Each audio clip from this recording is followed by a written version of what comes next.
A billionaire mafia boss just paid $100,000 at a charity auction, not for a date, but to save a woman from public humiliation. The woman? A trauma nurse who once saved his life on a rain-soaked sidewalk 4 years ago. She doesn't remember him. He's never forgotten her. Now he's found her again and he'll protect her from the shadows, even if it means exposing the one weakness that could destroy his entire empire. Will she discover the truth before his enemies do? Stay with me until the end. Like this video and comment your city so I can see how far this story travels. The chandeliers in this Greenwich estate ballroom hung like frozen stars, throwing fractured light across 300 faces that Allure Wren wished she'd never seen. Her hands were shaking. She hid them behind her back, fingernails cutting into her palms hard enough to leave marks she'd notice later in the hospital parking lot when she finally let herself breathe. The auctioneer's voice bounced off the vaulted ceiling, cheerful and merciless. Going once for this lovely evening with Miss Allure Wren, a dedicated trauma nurse, ladies and gentlemen. Surely someone wants to support our children's hospital fund. Silence. Not the comfortable kind. The kind that had teeth. Allure stood on the small platform in a borrowed navy dress that fit poorly at the waist, feeling like an animal in a zoo exhibit. Somewhere in the back, someone laughed. A woman's laugh, high and sharp. Another joined it. Then a man's voice, low enough that she couldn't make out the words, but loud enough to carry the mockery. She'd been talked into this by her nursing supervisor, Margaret, who'd insisted it would be fun and for a good cause. Margaret wasn't here now. She was probably at home in her townhouse, drinking wine, not standing under a spotlight while rich strangers evaluated her worth in real time and found it wanting. The auctioneer tried again. Come now, gentlemen. Starting bid is only $500. For charity. Nothing. Allure's throat closed. She wanted to run, but her legs wouldn't move. She'd worked a double shift yesterday, 16 hours in the trauma ward at Queen's General, holding pressure on a gunshot wound to a teenager's abdomen while his mother screamed in the hallway.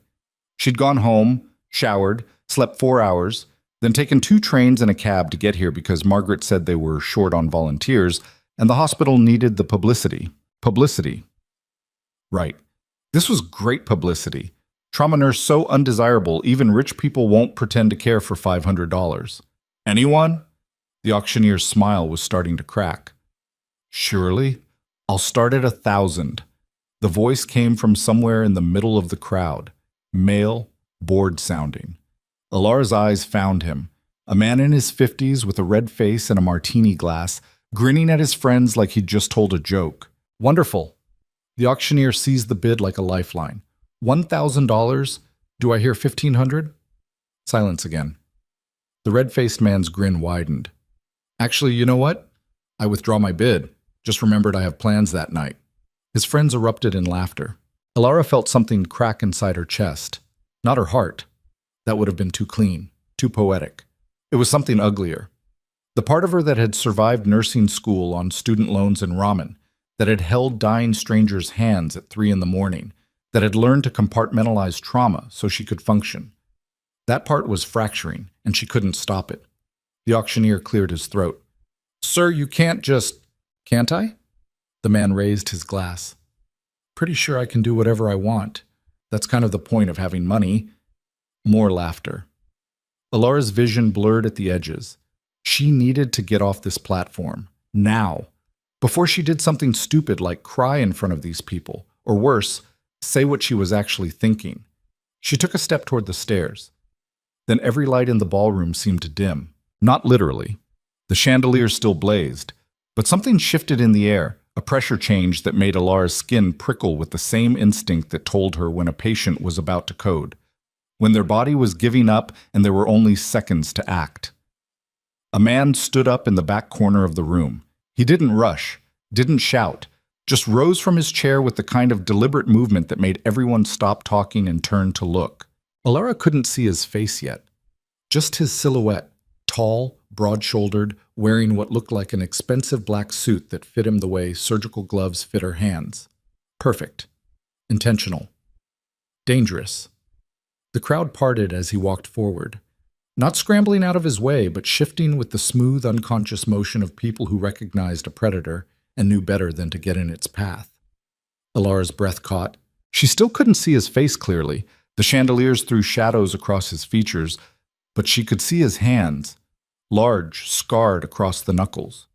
One hand reached into his jacket pocket and emerged with something black and rectangular, a credit card. He walked straight to the auctioneer's podium, moving through the silent crowd like a shark through still water, and placed the card on the wooden surface with a sound that shouldn't have been audible but somehow was. $100,000, he said. His voice was low, rough-edged, with an accent Allura couldn't quite place. Eastern European, maybe. Russian, the kind of voice that didn't need to be loud to fill a room. The auctioneer stared at him. "I'm sorry, did you say 100,000?" The man didn't look at the auctioneer. He was looking at Allura now, and even from 15 feet away she could feel the weight of his gaze. For her dignity, not the date. Allura's heart slammed against her ribs. The ballroom had gone completely silent, the kind of silence that pressed against your eardrums and made you aware of your own heartbeat. The red-faced man who'd withdrawn his bid was standing very still now, his martini glass frozen halfway to his mouth. The women who'd laughed earlier looked like they'd forgotten how. The auctioneer recovered first, his professional smile sliding back into place. "Sir, that's incredibly generous, but the auction is for an evening with—" "I know what the auction is for." The man's eyes never left Allura. They were dark. She couldn't tell if they were brown or black in this light, and there was something in them that made her forget how to breathe. Recognition, maybe, or something older. "I'm paying for what just happened here. The humiliation, the cruelty. 100,000 should cover it."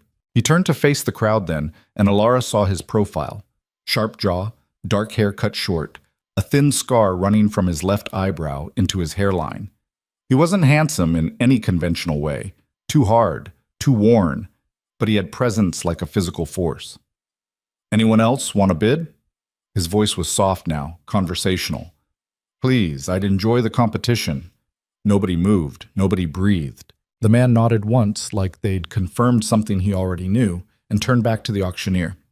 "Process the payment. All of it goes to the hospital fund. Miss Wren is free to leave." The auctioneer stammered something about paperwork and receipts, but the man was already moving. Not toward Allura, toward the exit, like he'd accomplished what he came for and had no further interest in the outcome. Allura found her voice. "Wait." He stopped. Didn't turn around, just paused mid-step like a wolf deciding whether prey was worth the chase. "I didn't ask you to do that," Allura said. Her voice came out steadier than she felt. "I don't need saving." Now he turned, looked at her directly for the first time, and Allura felt something twist in her stomach. Not fear, not quite, but close. "No," he agreed. "You don't. But they—" He gestured vaguely at the crowd, without taking his eyes off her. "Needed to learn what it costs to treat people like commodities. Consider it a lesson in market economics." He walked toward her then, climbing the 3 steps to the platform, with the easy grace of someone who'd never stumbled in his life. Up close, Allura could see the details Margaret's cheerful recruitment speech hadn't prepared her for. The gray threading through his dark hair near his temples, the old burn scar on the back of his right hand, the way he held himself like a man who'd spent his whole life waiting for the next attack. He stopped 2 feet away from her, close enough that she could smell his cologne, something dark and expensive, cedar and smoke.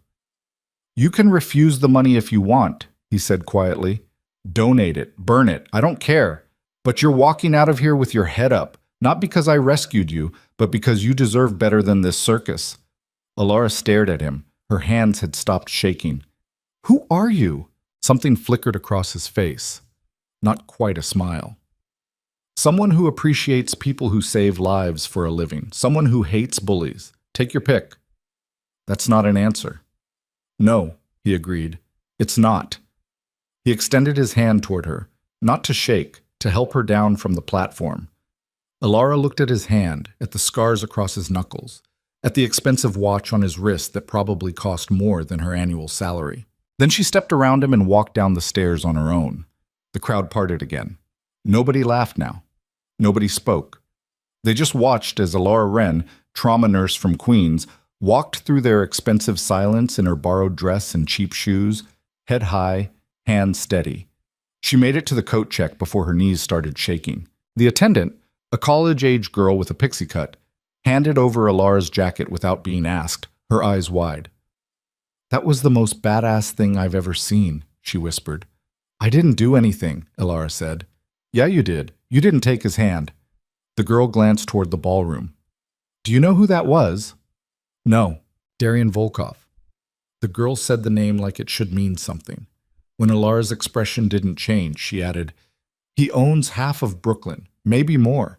People don't say no to him, ever." Alara's hands fumbled with her jacket zipper. "Well, I just did." She walked out into the October night, where the air was cold enough to hurt her lungs, and the streetlights threw orange shadows across the manicured Greenwich lawns. Her phone buzzed in her clutch, probably Margaret, demanding an update, but Alara ignored it. She'd walked 2 blocks before she realized she had no idea how to get back to Queens from here. The cab she'd taken had cost $40 one way, and she had maybe 20 in cash. "Miss Wren!" Alara spun around.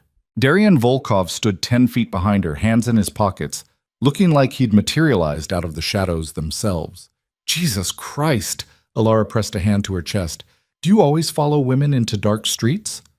"Only when they're about to walk 3 miles to the nearest train station in heels." He nodded at her feet. "Those are going to destroy your ankles." "I'm a nurse. I've worked 12-hour shifts and worse." "I'm sure you have." He pulled something from his pocket, a phone, and made a call. Spoke in rapid Russian to whoever answered, then hung up. "My driver will take you home. I don't need but—" "I know. You don't need saving. You've made that clear." He met her eyes. "But you do need a ride, and I have a car that's going to sit idle all night if you don't use it. Humor me." Alara wanted to say no.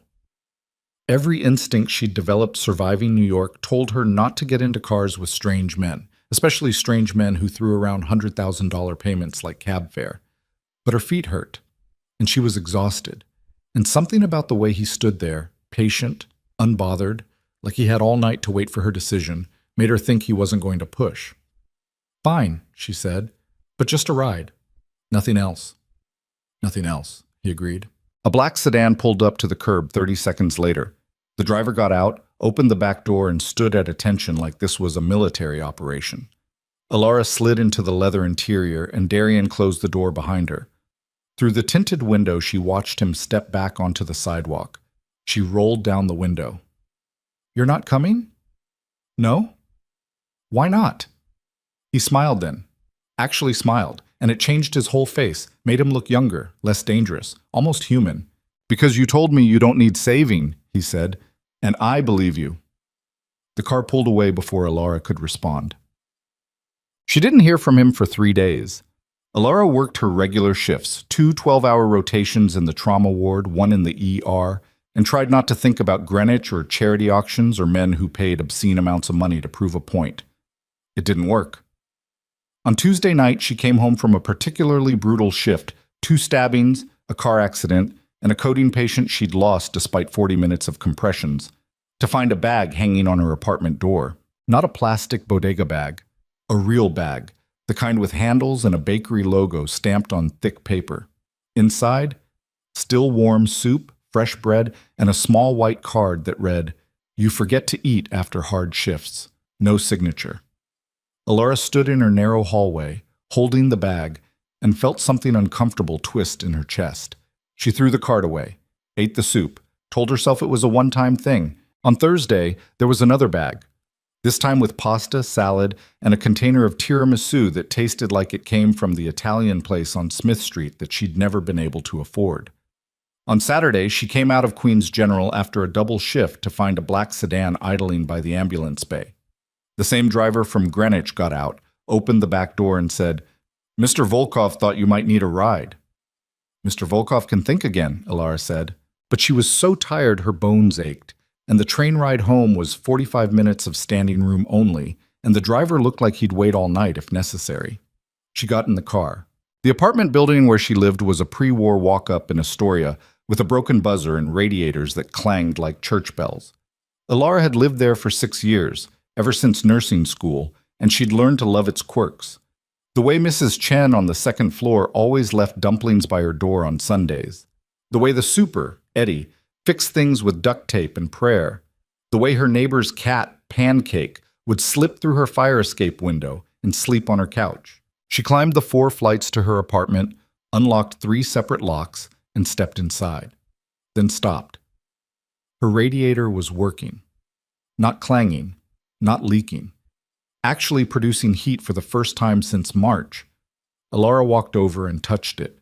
Warm, steady, fixed. She checked the hallway. No sign of Eddie. No note. She texted him. "Did you fix my radiator?" His response came 2 minutes later. "What radiator? Your radiator's been broken for months. Why is it working now?" Allura sat down on her couch. Pancake jumped up next to her, purring, oblivious to the fact that her entire life was starting to feel like a suspense novel she hadn't signed up for. Her phone rang. Unknown number. She answered it. "If this is Darian Volkov, we need to have a conversation about boundaries." A pause. Then that low, accented voice. "Is that a yes to dinner tomorrow night?" "That's a, how did you fix my radiator without breaking into my apartment?" "I didn't break in. I hired a licensed contractor who accessed the building's heating system with the landlord's permission. Everything was legal." "That's not reassuring. Wasn't meant to be reassuring. It was meant to be warm." Another pause. "Dinner. Tomorrow, 7 p.m. There's a place in Brooklyn I think you'd like." Allura closed her eyes. "Why are you doing this?" "Because you saved my life," Darian said quietly. "And you don't remember." The line went dead. Allura sat there for a long time, Pancake purring against her leg, the radiator humming steadily in the corner. Then she called him back. He answered on the first ring. "When?" Allura asked. 4 years ago, December. You were working night shift at Queen's General." "I've worked hundreds of night shifts. You'll need to be more specific." "It was raining. I was shot twice. Once in the shoulder, once in the chest, just below the collarbone. I made it half a block before I collapsed on the sidewalk near Steinway Street. You found me, kept pressure on the wounds for 23 minutes until the ambulance arrived. Then you disappeared before my men showed up." Allura's heart was pounding now. "How do you know it was me?" "Your hands," Darian said. "At the auction, when you were standing on that platform, you clasped them behind your back.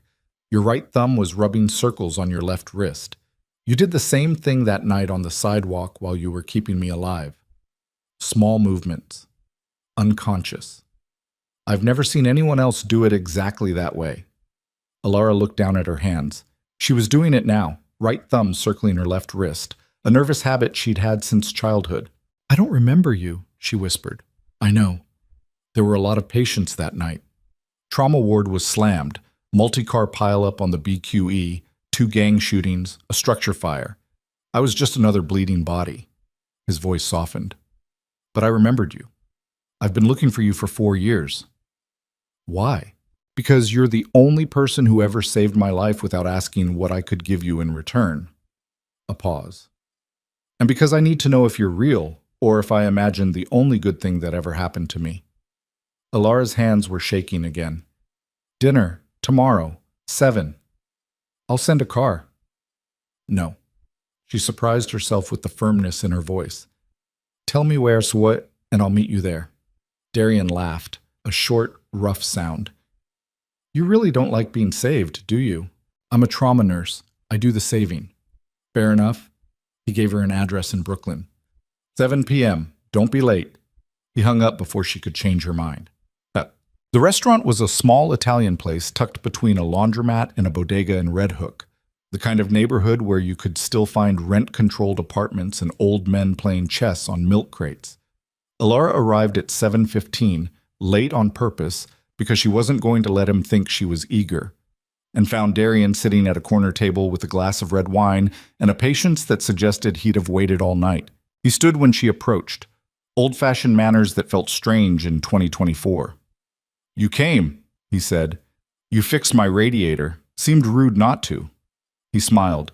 "Sit, please." The owner, a tiny Italian woman with silver hair and sharp eyes, appeared with menus and water, firing off the specials in rapid Italian. Darian answered in the same language, and the woman laughed, patted his cheek like he was a grandson, and disappeared into the kitchen. Allura raised an eyebrow. "You speak Italian?" "Russian, Italian, English, and enough Arabic to get by." You pick things up when you travel, or when you run an empire. Alara set down her menu. The coat check girl told me who you are. And you came anyway. I came because you said I saved your life, and I wanted to know if you were lying. I don't lie, Darian said. Everyone lies. Not to you, not about this. He leaned back in his chair, studying her. What do you want to know? Everything. Alara met his eyes. Starting with why a man who owns half of Brooklyn was bleeding out on a sidewalk in Queens 4 years ago. Darian's expression didn't change, but something shifted in his posture. The relaxed ease disappeared, replaced by the same coiled tension she'd seen at the auction. I was making a deal that went bad, he said quietly. Someone decided they wanted a larger cut, shot me twice, took the money, left me to die. I made it to the car, told my driver to head for the nearest hospital, but I passed out before we got there. Woke up on the sidewalk with your hands on my chest and rain in my eyes. What happened to the person who shot you? I killed him. Alara's breath caught. Not because she was shocked. She'd worked in trauma long enough to know what the people who came through her doors were capable of, but because he'd said it so simply, like it was a fact, not a confession. You're not going to ask if I regret it, Darian observed. Would you? No. Then why would I ask? Alara picked up her water glass. I'm not here to judge your life. I'm here to understand why you've been following me. I haven't been following you. I've been protecting you. From what? From people like me. The owner returned with bread and olive oil. Darian waited until she left before continuing. When you saved my life, you became visible, he said. To me, yes. But also to anyone watching me. Anyone who might want leverage. Anyone who might think you matter. I'm a trauma nurse. I don't matter to anyone except my patients. You matter to me. The words hung between them like a challenge. Alara set down her glass. You don't know me. I know you work doubles when the ward is short-staffed. I know you eat lunch at your desk because you don't want to miss a patient who might code. I know you take the train home even when you're exhausted because you can't justify the cost of a cab. I know your radiator's been broken since March, and your landlord hasn't fixed it because he's waiting for enough tenants to complain that it becomes a building-wide issue. Darian's voice was soft, relentless. I know you forget to eat after hard shifts. I know you live alone except for a cat that isn't yours. I know you haven't been to the Italian place on Smith Street because it's $8 more than you budget for meals. Alara's hands were shaking. She hid them under the table. That's not knowing me, she said. That's stalking. You're right. Darian didn't look away. And I'm not going to apologize because keeping you safe has been the only thing that's mattered to me for 4 years. But I'll stop if you tell me to. Say the word, and I'll walk out of here. You'll never see me again. No more cars, no more food, no more fixed radiators. I'll disappear. Alara wanted to say yes. Wanted to tell this dangerous stranger to get out of her life and stay out. But she didn't. Because sitting across from Darian Volkov, watching the way candlelight caught the scar above his eyebrow, she realized something terrifying. She didn't want him to disappear. She wanted to understand him. Tell me about that night, she said instead. Tell me what you remember. So he did.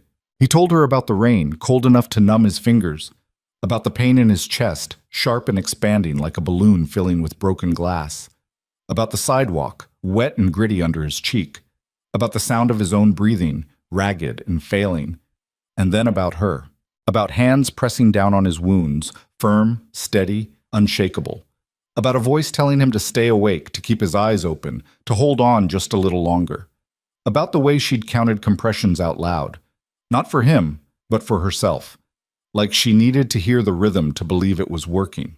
You told me your name, Darian said, but I was losing consciousness and I couldn't hold on to it. By the time I woke up in the hospital, you were gone. I asked everyone, nurses, doctors, EMTs. No one remembered a woman matching your description. It was like you'd never existed. I probably left before the ambulance arrived, Alara said. Her throat was tight. We're not supposed to stay. Good Samaritan laws protect us legally, but hospitals don't like complications. Better to help and disappear than get tangled in police reports. I know. That's why I couldn't find you. Darian's jaw tightened.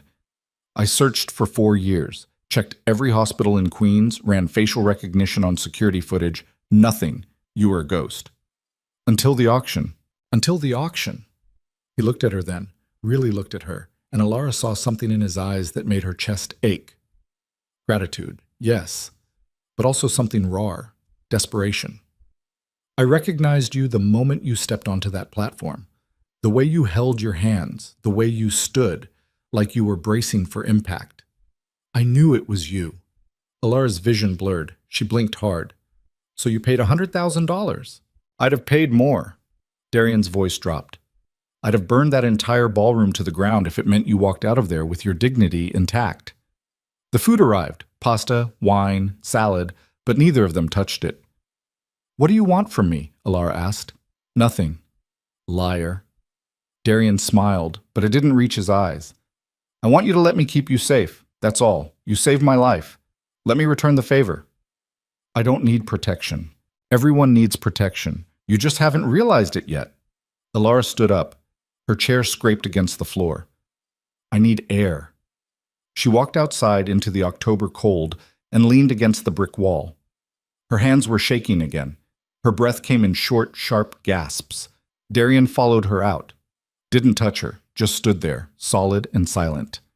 This is insane, Alara said. Yes. You're a criminal. Yes. I should walk away right now and never look back. Yes, Darian agreed. You should. Alara looked at him, at the scar on his eyebrow, at the burn mark on his hand, at the way he stood like a man who'd spent his whole life expecting betrayal. But you won't stop me if I do, she said. No, I won't stop you. You'll just let me go, if that's what you want.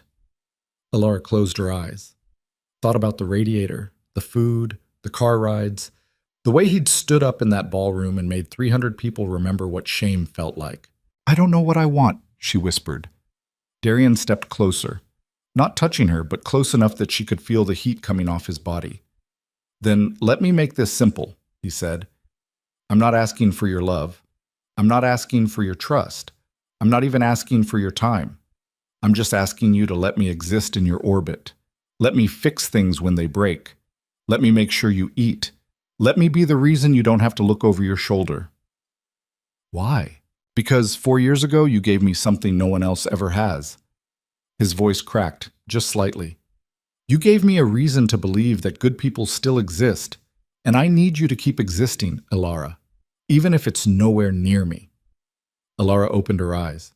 Darian was looking at her like she was the only real thing in a world made of smoke and mirrors, and Alara realized with a clarity that felt like falling that she was in serious trouble. 1 dinner a week, she heard herself say. That's it. No cars, no food deliveries, no fixing things in my apartment without asking. If we're doing this, we're doing it like normal people. Darian's expression didn't change, but something in his eyes shifted. Relief, maybe, or hope. Normal people, he repeated. Yes, you pick a place, I show up, we eat, we talk, that's all. And if I want more, then you wait until I'm ready to give it. Alara straightened, and you tell me the truth. About everything. No more watching from the shadows. No more secrets. Darian was quiet for a long moment. Then he extended his hand. Alara looked at it, at the scars, at the expensive watch, at the man who'd paid $100,000 for her dignity and asked for nothing in return. She took his hand. His grip was warm, careful, like he was afraid she'd break.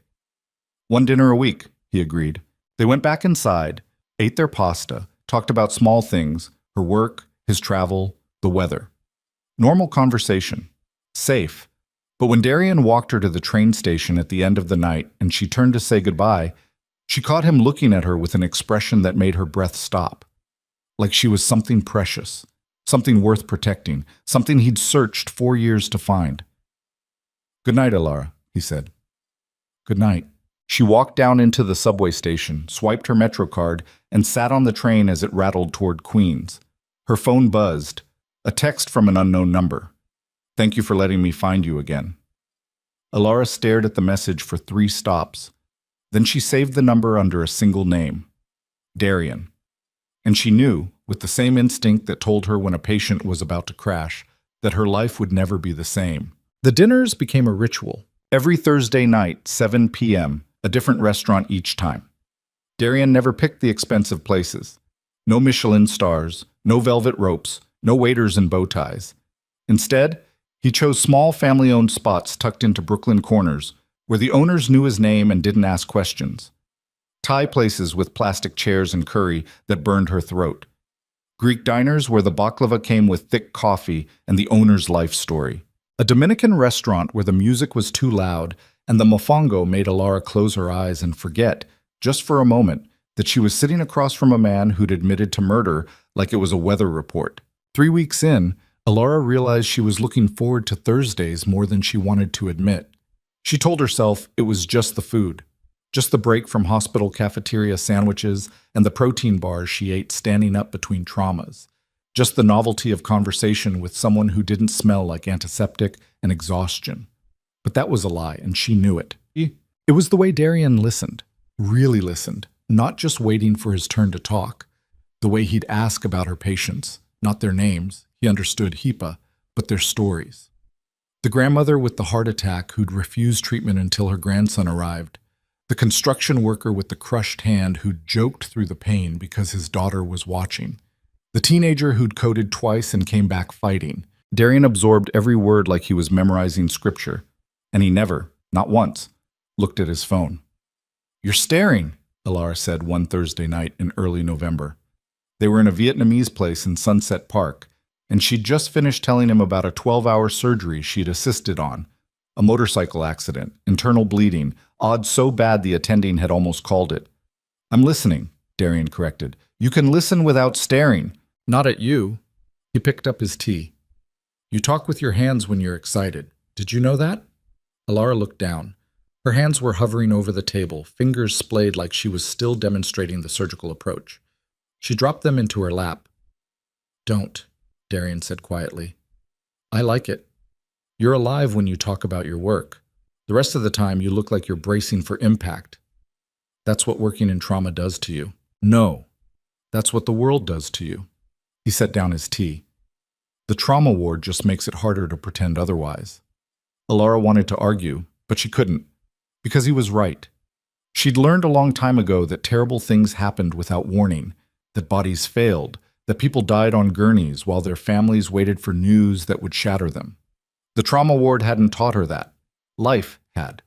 The ward just forced her to witness it in high definition. "You're doing it again," she said. "What?" "Seeing too much." Darian smiled, but it was sad. "I spent 4 years wondering if you were real. Now that I've found you, I'm trying to memorize every detail before you disappear again. I'm not going anywhere. Everyone goes somewhere eventually." He leaned back in his chair. "But I'll take what I can get." They finished dinner, walked outside into the November cold. Darian's car was waiting. He'd stopped pretending he took the train, but he didn't move toward it. "Come with me," he said. Alara's guard went up instantly. "Where?" "Somewhere I want to show you. 10 minutes. If you hate it, I'll take you home." That's what serial killers say. Serial killers don't usually announce their body count over pasta. Darian's expression was serious, but there was a glint in his eyes. "Trust me, just this once." Alara knew she shouldn't. Knew that getting into a car with a man who'd killed someone, probably multiple someones, was exactly the kind of decision that ended badly in true crime podcasts. But she got in anyway. They drove through Brooklyn in silence. The streets blurred past. Warehouses, brownstones, bodegas with flickering neon signs. Darian's driver navigated with the practiced ease of someone who'd made this route 1,000 times. They stopped in Red Hook in front of a converted warehouse with industrial windows and no visible signage. "This is your place?" Alara asked. "One of them." Darian led her inside. The first floor was empty except for a vintage motorcycle and some moving boxes. But when they climbed the steel staircase to the second floor, Alara stopped breathing. The entire space was open. 30-foot ceilings, exposed brick, windows overlooking the harbor. But that wasn't what made her chest tight. It was the books.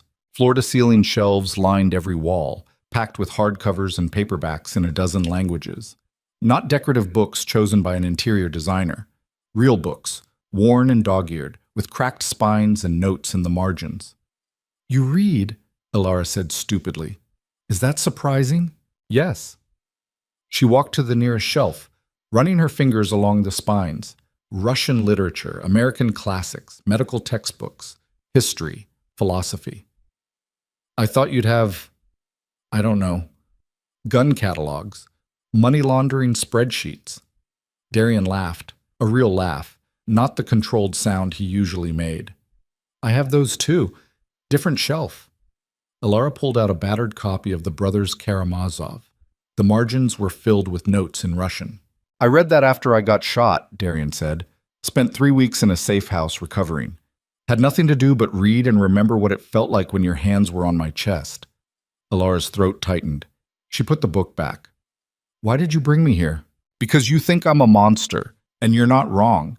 But I wanted you to see that monsters still read Dostoevsky, still wonder about mercy and redemption, still hope that somewhere, somehow, there's a version of themselves that made better choices.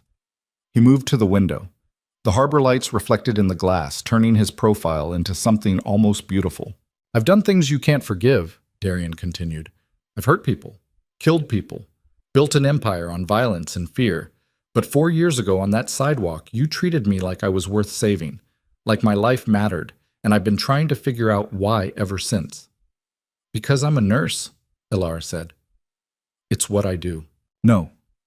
Darian turned to face her. You saved me because you're good. Not naive, not stupid, good.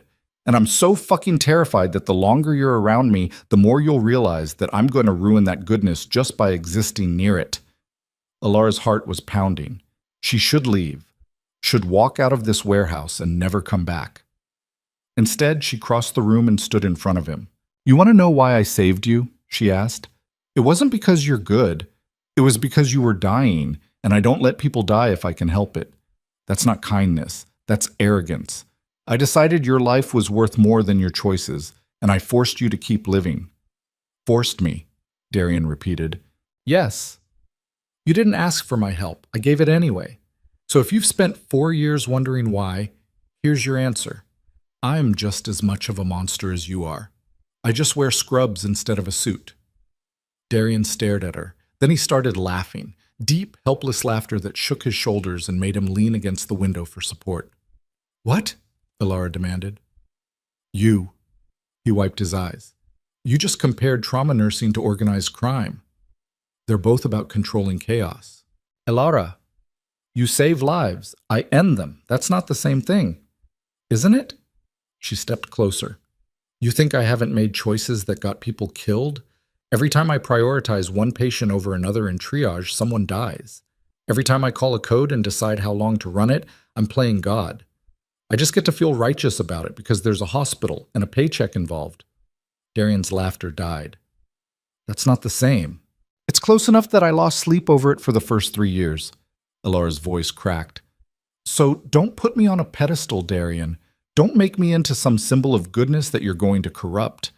I'm just a person who's scared all the time and trying not to show it. Scared of what? Of this. She gestured between them.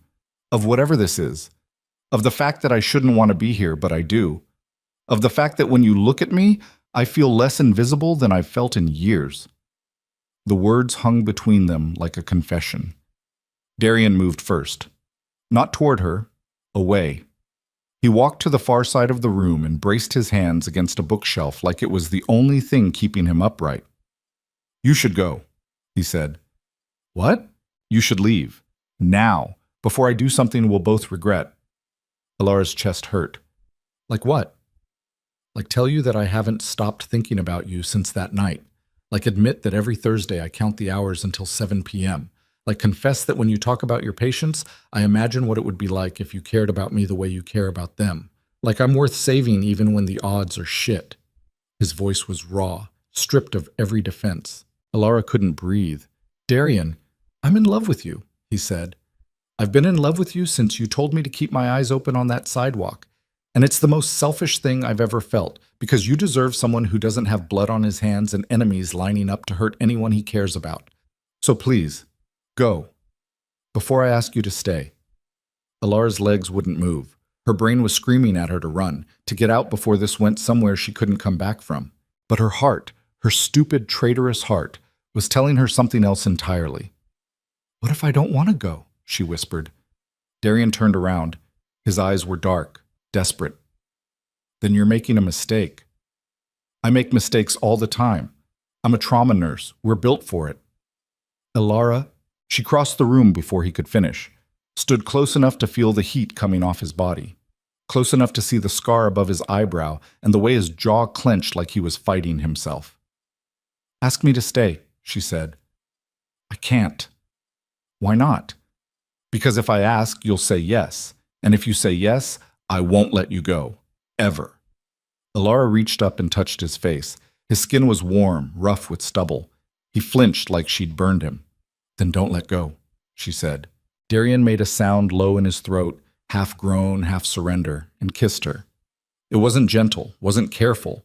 It was 4 years of searching and wanting and needing compressed into a single moment. His hands came up to frame her face, and Elara felt herself falling into him like gravity had shifted, and he was the only solid thing left.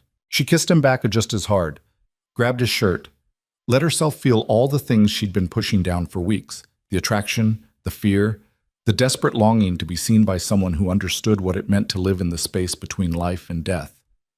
When they finally broke apart, both breathing hard, Darian rested his forehead against hers. This is a mistake, he said. Probably. You're going to regret it. Maybe. Elara's hands were still fisted in his shirt. But I'm tired of being safe. I'm tired of going home to an empty apartment and pretending I'm fine. I'm tired of saving everyone else and having no one save me. I can't save you, Elara. I can only destroy things. Then destroy me. She looked up at him. Just do it honestly. Darian's control shattered. He kissed her again, and this time there was no hesitation. Just heat and hunger and the overwhelming relief of finally giving in. They stayed in the warehouse until midnight, talked and kissed and talked some more. Darian showed her the view from the roof. The harbor stretched out like black glass, Brooklyn glittering in the distance.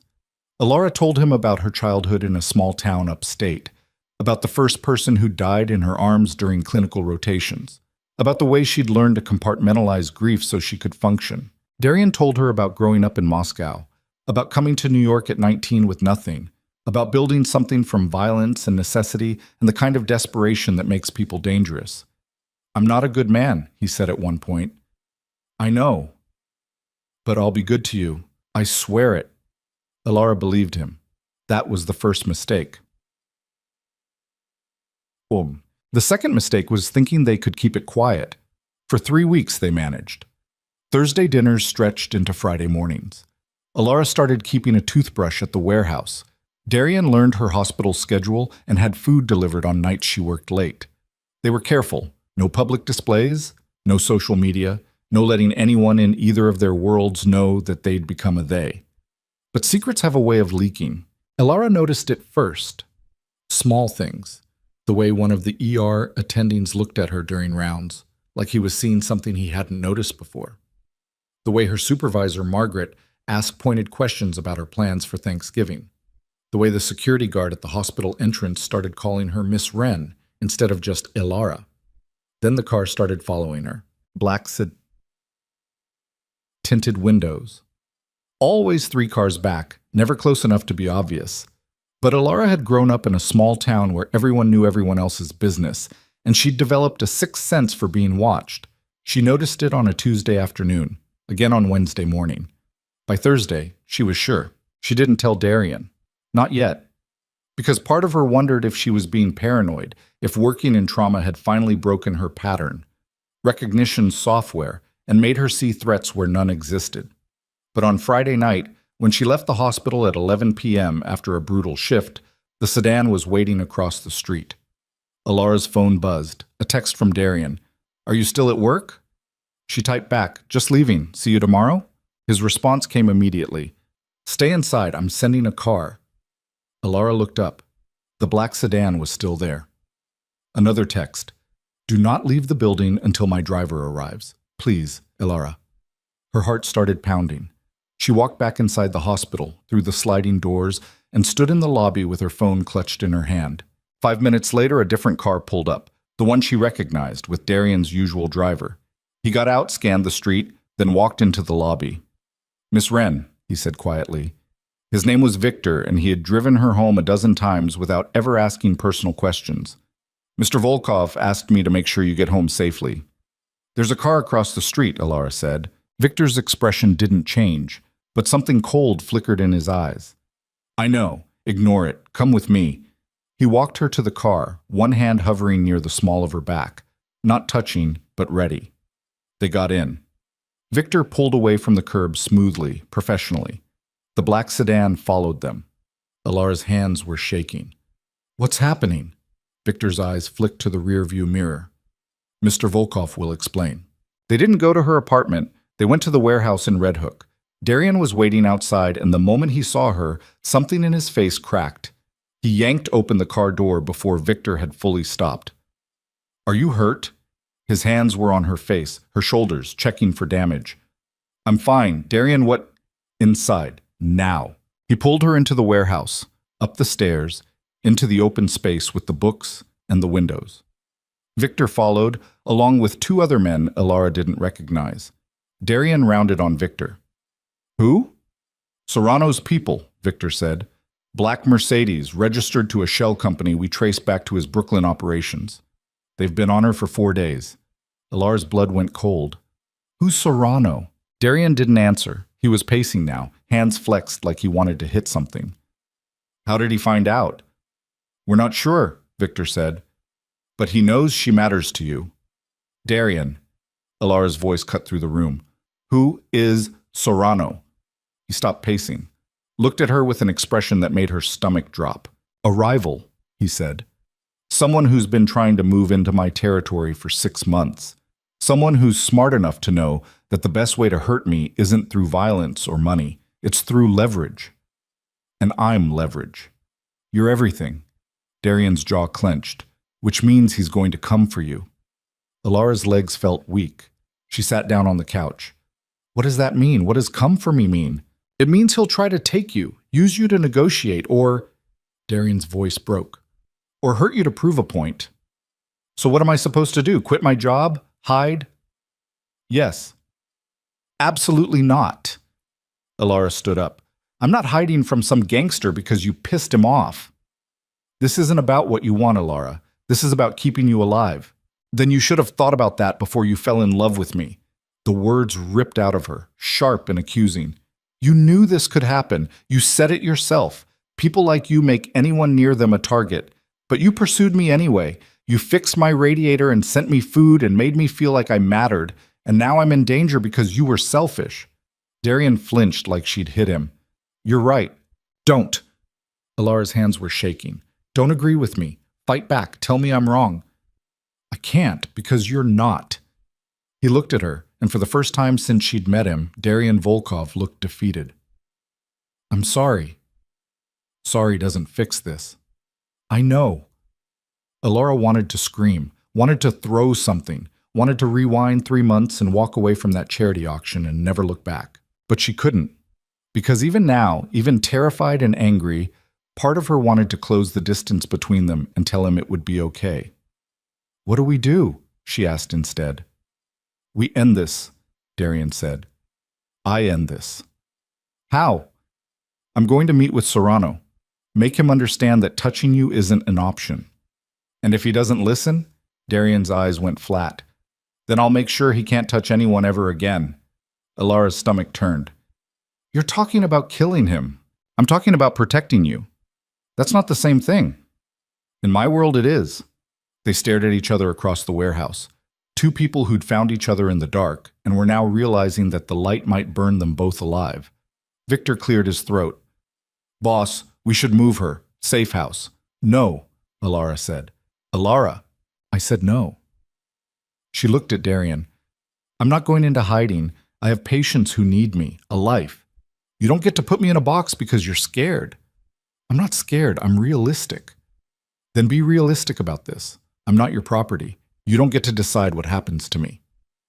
Darian's hands flexed. Fine. Then I'll put security on you everywhere you go. Victor will drive you to work. Men will watch your building. You won't be alone for a second until Serrano is handled. That's insane. That's necessary.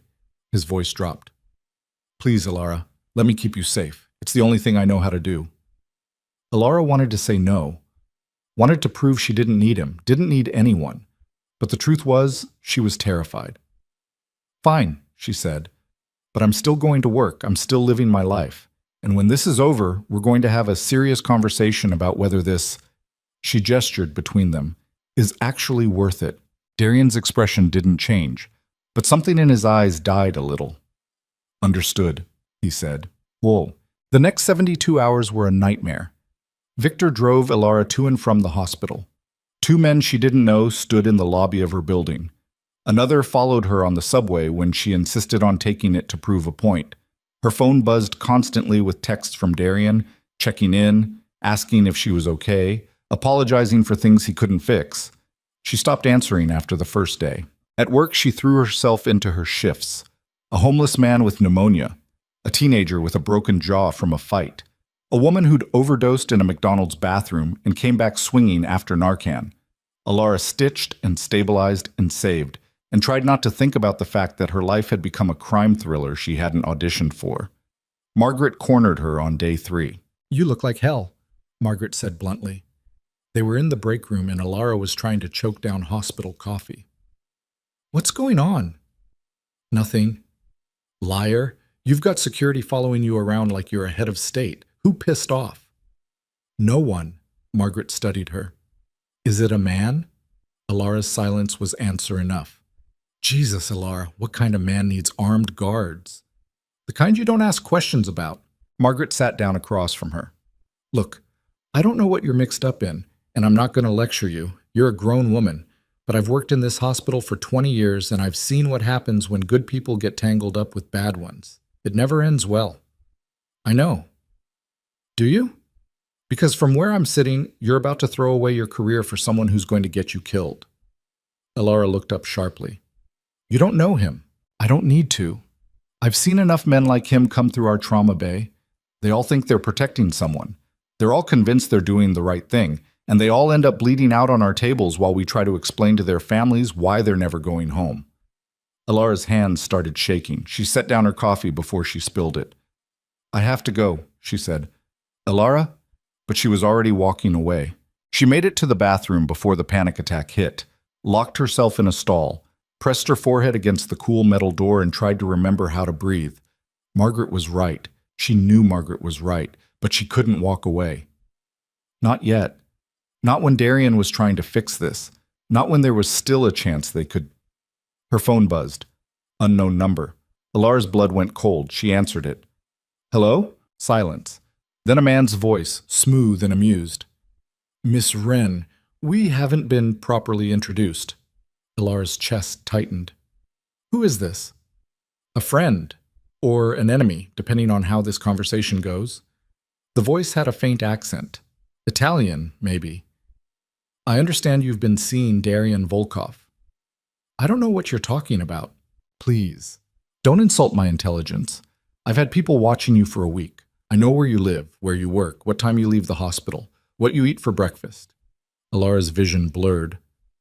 "What do you want?" "I want you to deliver a message." The voice hardened. "Tell Darian that his protection only works if you're with him. The moment you're alone, and you will be alone eventually, you're mine. And when I take you, I'm going to make sure he knows exactly how much you suffered before you died." The line went dead. Elara dropped her phone. It clattered against the tile floor. She couldn't breathe, couldn't think, couldn't... The bathroom door opened. Footsteps. "Elara?" Margaret's voice. "You okay?" Elara unlocked the stall with shaking hands and walked out. Margaret took one look at her face and grabbed her shoulders. "What happened?" "I need to leave." "You just started your shift." "I need to leave. Now." She didn't wait for permission, just grabbed her bag from her locker and walked out of Queen's General with Victor falling into step beside her like a shadow. They drove to the warehouse in silence. Darian was waiting in the main room, along with Victor and 4 other men Elara didn't recognize. They were standing around a table covered in photographs and documents. He looked up when she walked in, took one look at her face, and crossed the room in 3 strides. "What happened?" Elara pulled out her phone, showed him the call log. "He called me. Serrano. He knows where I live, where I work. He said..." Her voice cracked. "He said when he takes me, he's going to make sure you know how much I suffered." Darian's expression went blank. Not angry, not scared, blank. Like he'd shut down every emotion and turned into something mechanical. Victor, he said quietly, get her out of here. What? No. Alara grabbed his arm. I'm not leaving. Yes, you are. Now. Darian. He turned to face her and Alara saw something in his eyes that made her breath stop. Rage. Pure, controlled, incandescent rage. He threatened you, Darian said softly. He called you, spoke to you, made you afraid. That's not a negotiation. That's a declaration of war. So what are you going to do? What I should have done the moment I realized he knew about you. Darian's jaw clenched. I'm going to kill him. You can't just. I can. And I will. He cupped her face in his hands.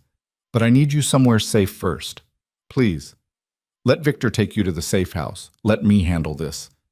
And then what? I just wait while you commit murder? Yes. That's insane. That's the only way this ends, Alara. Him or you. And I'm choosing you. His voice broke. I will always choose you. Alara's eyes burned. She wanted to argue, wanted to find another solution, but she couldn't, because deep down she knew he was right. Okay, she whispered. Okay.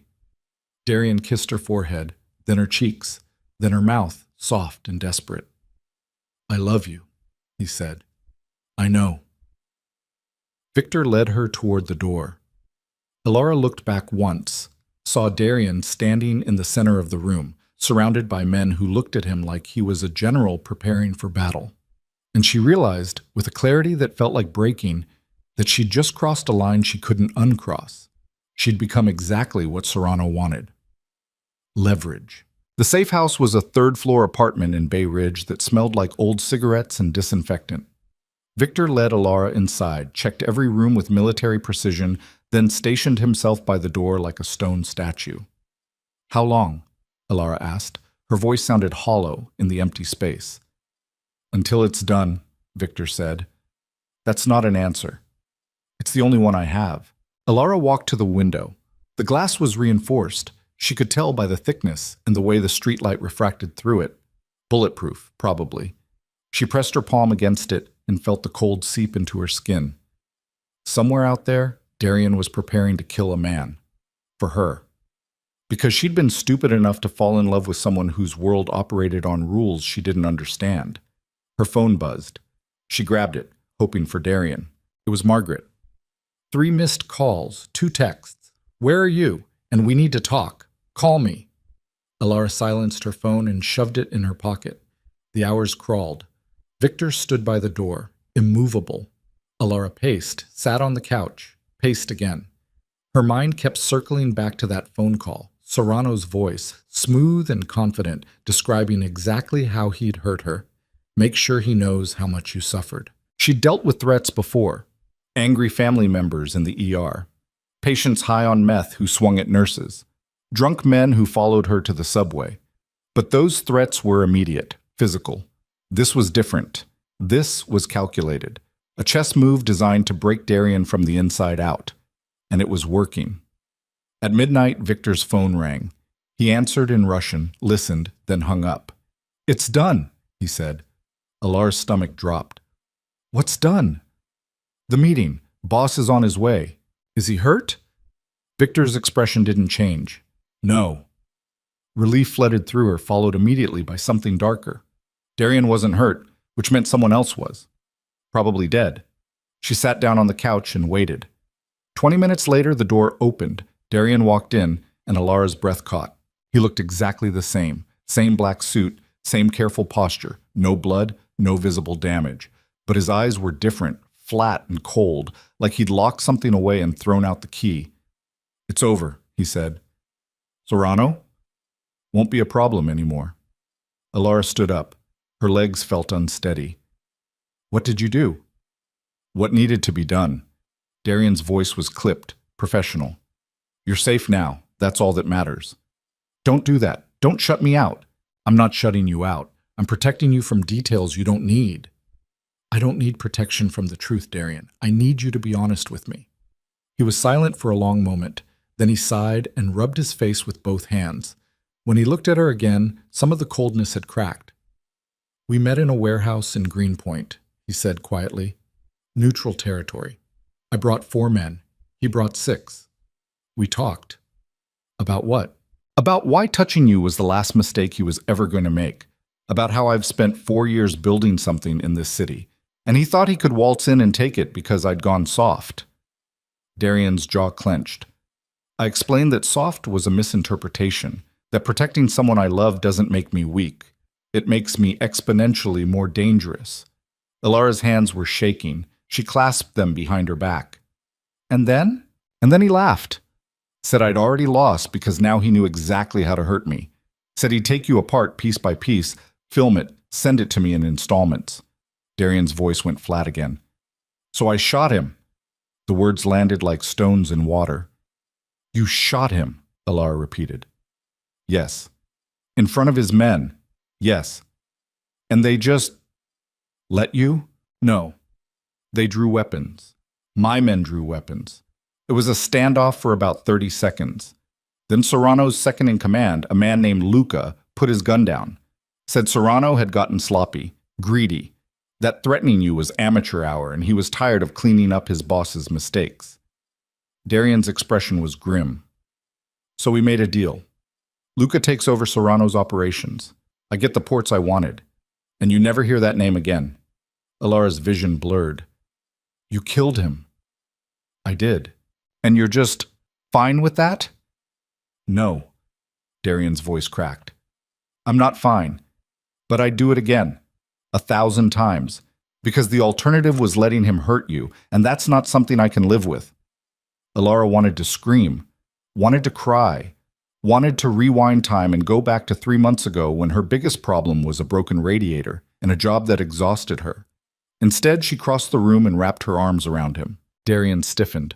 Then his arms came around her, crushing her against his chest like he was afraid she'd disappear. "I'm sorry," he whispered into her hair. "I'm so sorry." "I know." They stood there for a long time, holding each other in a safe house that smelled like cigarettes and regret. 2 days later, Alara went back to work. Darian had argued. Victor had argued. Even Margaret, who'd somehow gotten wind of the situation through hospital gossip, had called and told her to take time off. But Alara couldn't. Because if she stayed away from the hospital, stayed locked in that apartment, she'd go insane thinking about Serrano's body in a Greenpoint warehouse and the way Darian had described shooting him like it was a business transaction. So she showered, put on scrubs, took Victor's car to Queens General, and walked into the trauma ward like nothing had happened. Margaret was waiting by the nurse's station. "My office," she said. "Now." They walked past the supply closet, past the break room, into Margaret's cramped office that smelled like coffee and antiseptic. Margaret closed the door and leaned against it. "Talk," she said. "There's nothing to talk about." "Bullshit. You disappear for 2 days. You've got armed security following you around. And there's a rumor, unconfirmed but making the rounds, that a body was found in Greenpoint with ties to organized crime." Margaret's eyes were sharp. "Want to connect those dots for me?" Alara's hands were shaking. She shoved them in her pockets. "I can't." "Can't or won't?" "Both." Margaret stared at her for a long moment. Then she sighed and sat down behind her desk. "You're one of the best trauma nurses I've ever worked with. Smart, fast, unshakable under pressure. But you're about to throw all of that away for a man who's going to get you killed." "He's not going to—" "Yes, he is. Maybe not today. Maybe not tomorrow. But eventually, someone's going to come for you. Someone worse than whoever just ended up dead in Greenpoint. And when that happens, you won't be standing in my office. You'll be lying on a gurney in our trauma bay, and I'll be the one trying to save you." Alara's throat tightened. "I know the risks." "Do you? Because from where I'm sitting, you're acting like someone who thinks love is enough. It's not. Love doesn't stop bullets. It doesn't negotiate with people who see you as collateral. It just makes you vulnerable." "I'm not going to leave him." "Then you're going to die." Margaret's voice was harsh, unapologetic. "And I'm going to have to call your next of kin and explain that we did everything we could, but the damage was too extensive. Is that what you want?" "No." Alara's voice broke. "But I don't know how to walk away from him either. I tried. I can't. Margaret's expression softened slightly.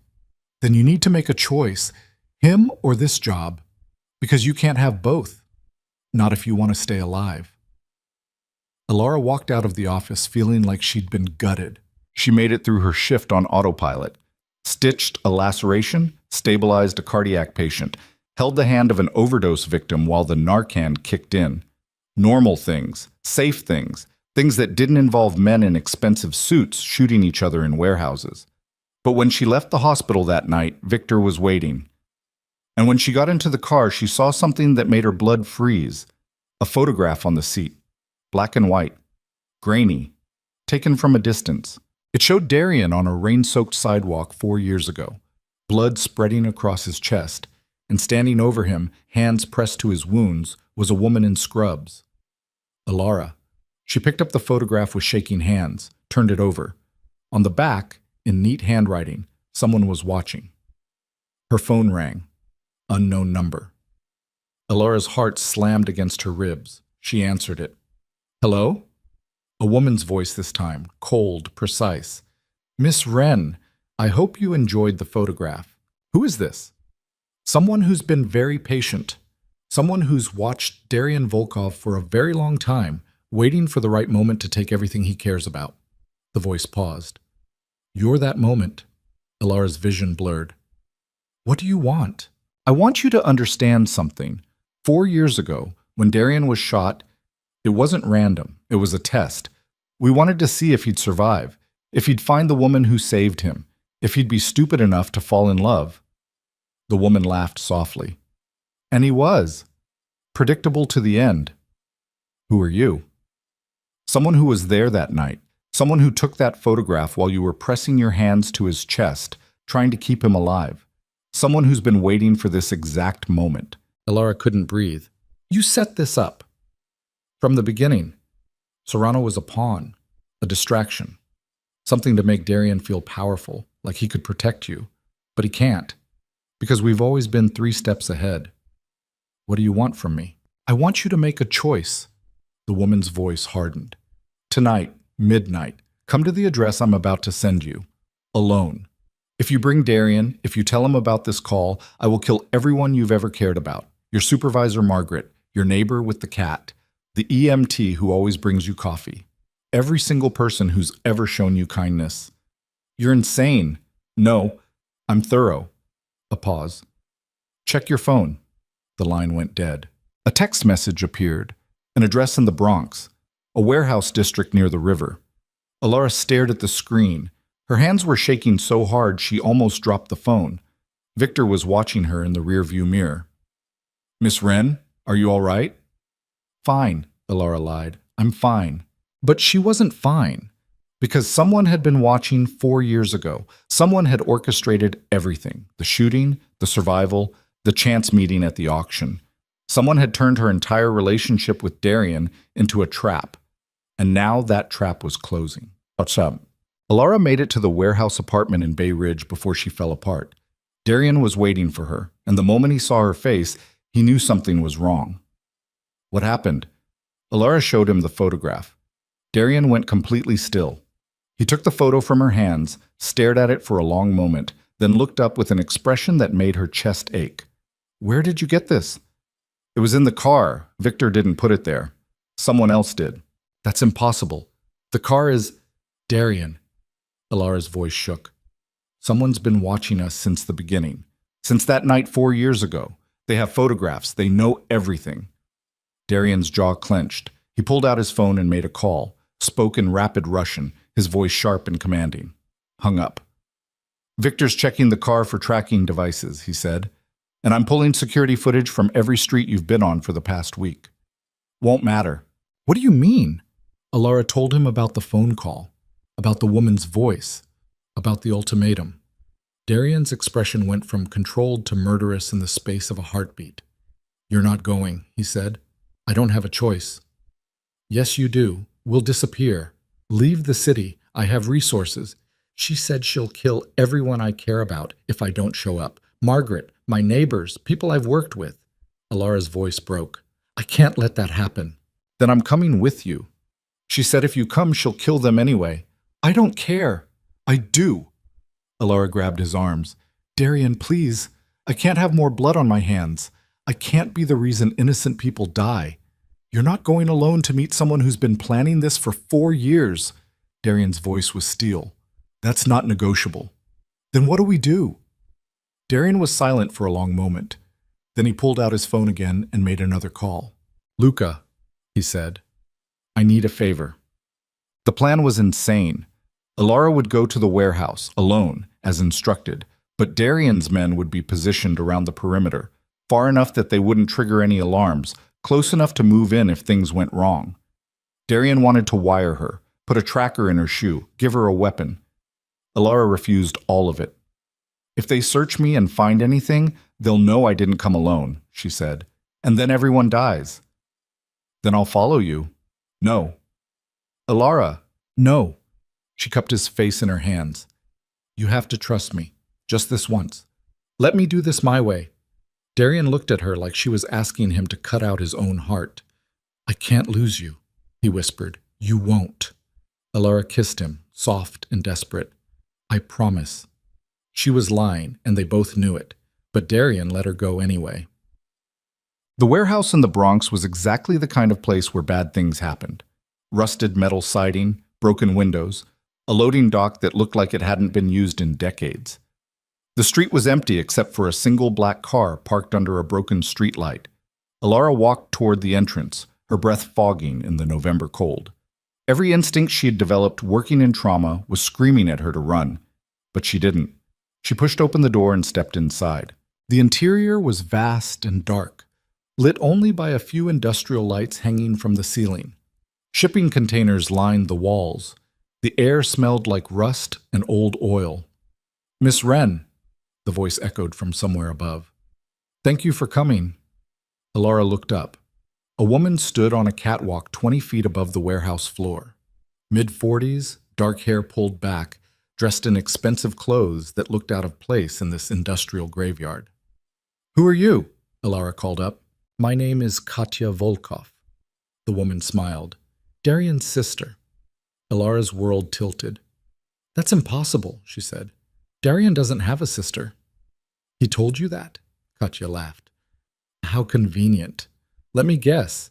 He told you he came to New York alone, built everything from nothing, never mentioned that his family sent him here to expand operations, or that I've been running the European side of our business for the past 15 years. Allura's hands were shaking. You're lying. Am I? Ask yourself this. How did Darian find you at that charity auction? How did he know you'd be there? How did he recognize you after 4 years when he was barely conscious the night you saved him? He said he remembered my hands, the way you clasped them. Yes, very romantic. Katya's smile turned cold. Except I'm the one who told him about the auction. I'm the one who tracked you down using security footage from the hospital. I'm the one who orchestrated the entire meeting because my brother needed leverage, and you were perfect. Allura felt like the floor was dropping out from under her. No. Yes.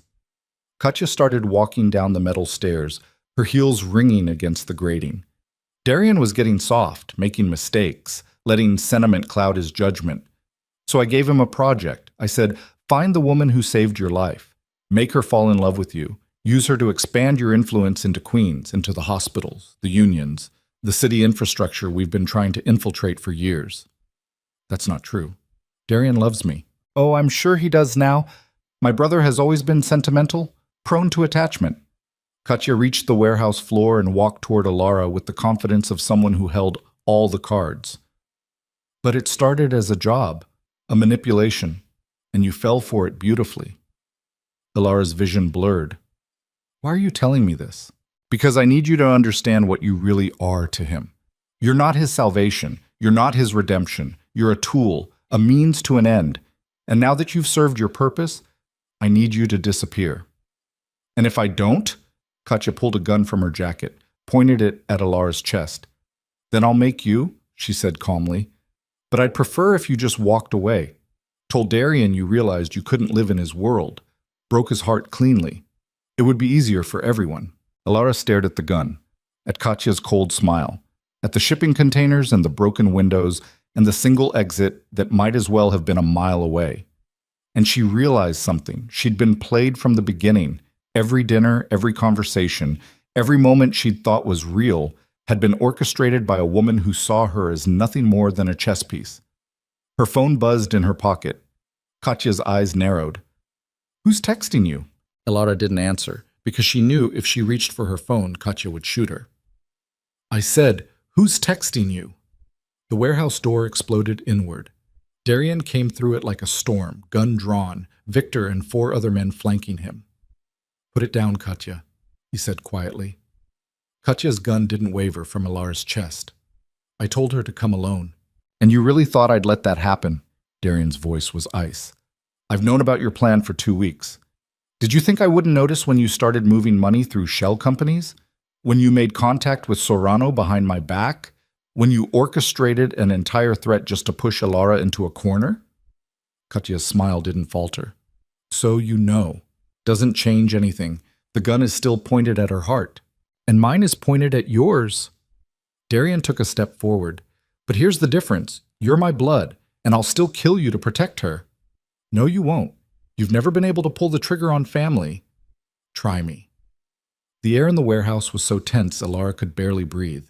She could see Darian's finger on the trigger, could see the calculation in Katya's eyes. "Last chance," Darian said. "Put down the gun." Katya's hand tightened. Allure moved without thinking, threw herself sideways the way she'd been trained in hospital active shooter drills. The gun went off. Pain exploded through Allure's shoulder, white-hot and consuming. She hit the concrete floor hard, and her vision went black at the edges. More gunshots, shouting, the sound of bodies hitting the ground. Then Darian's face, inches from hers, his hands on her shoulder, applying pressure. "Stay with me," he was saying. His voice was shaking. "Allure, stay with me.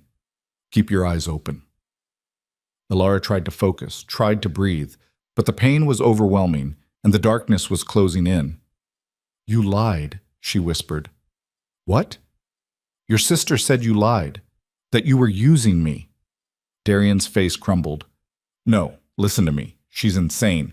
She's been trying to sabotage me for years because she thinks I'm weak. Everything she told you was designed to break us apart. How do I know you're telling the truth?" "Because I'm here."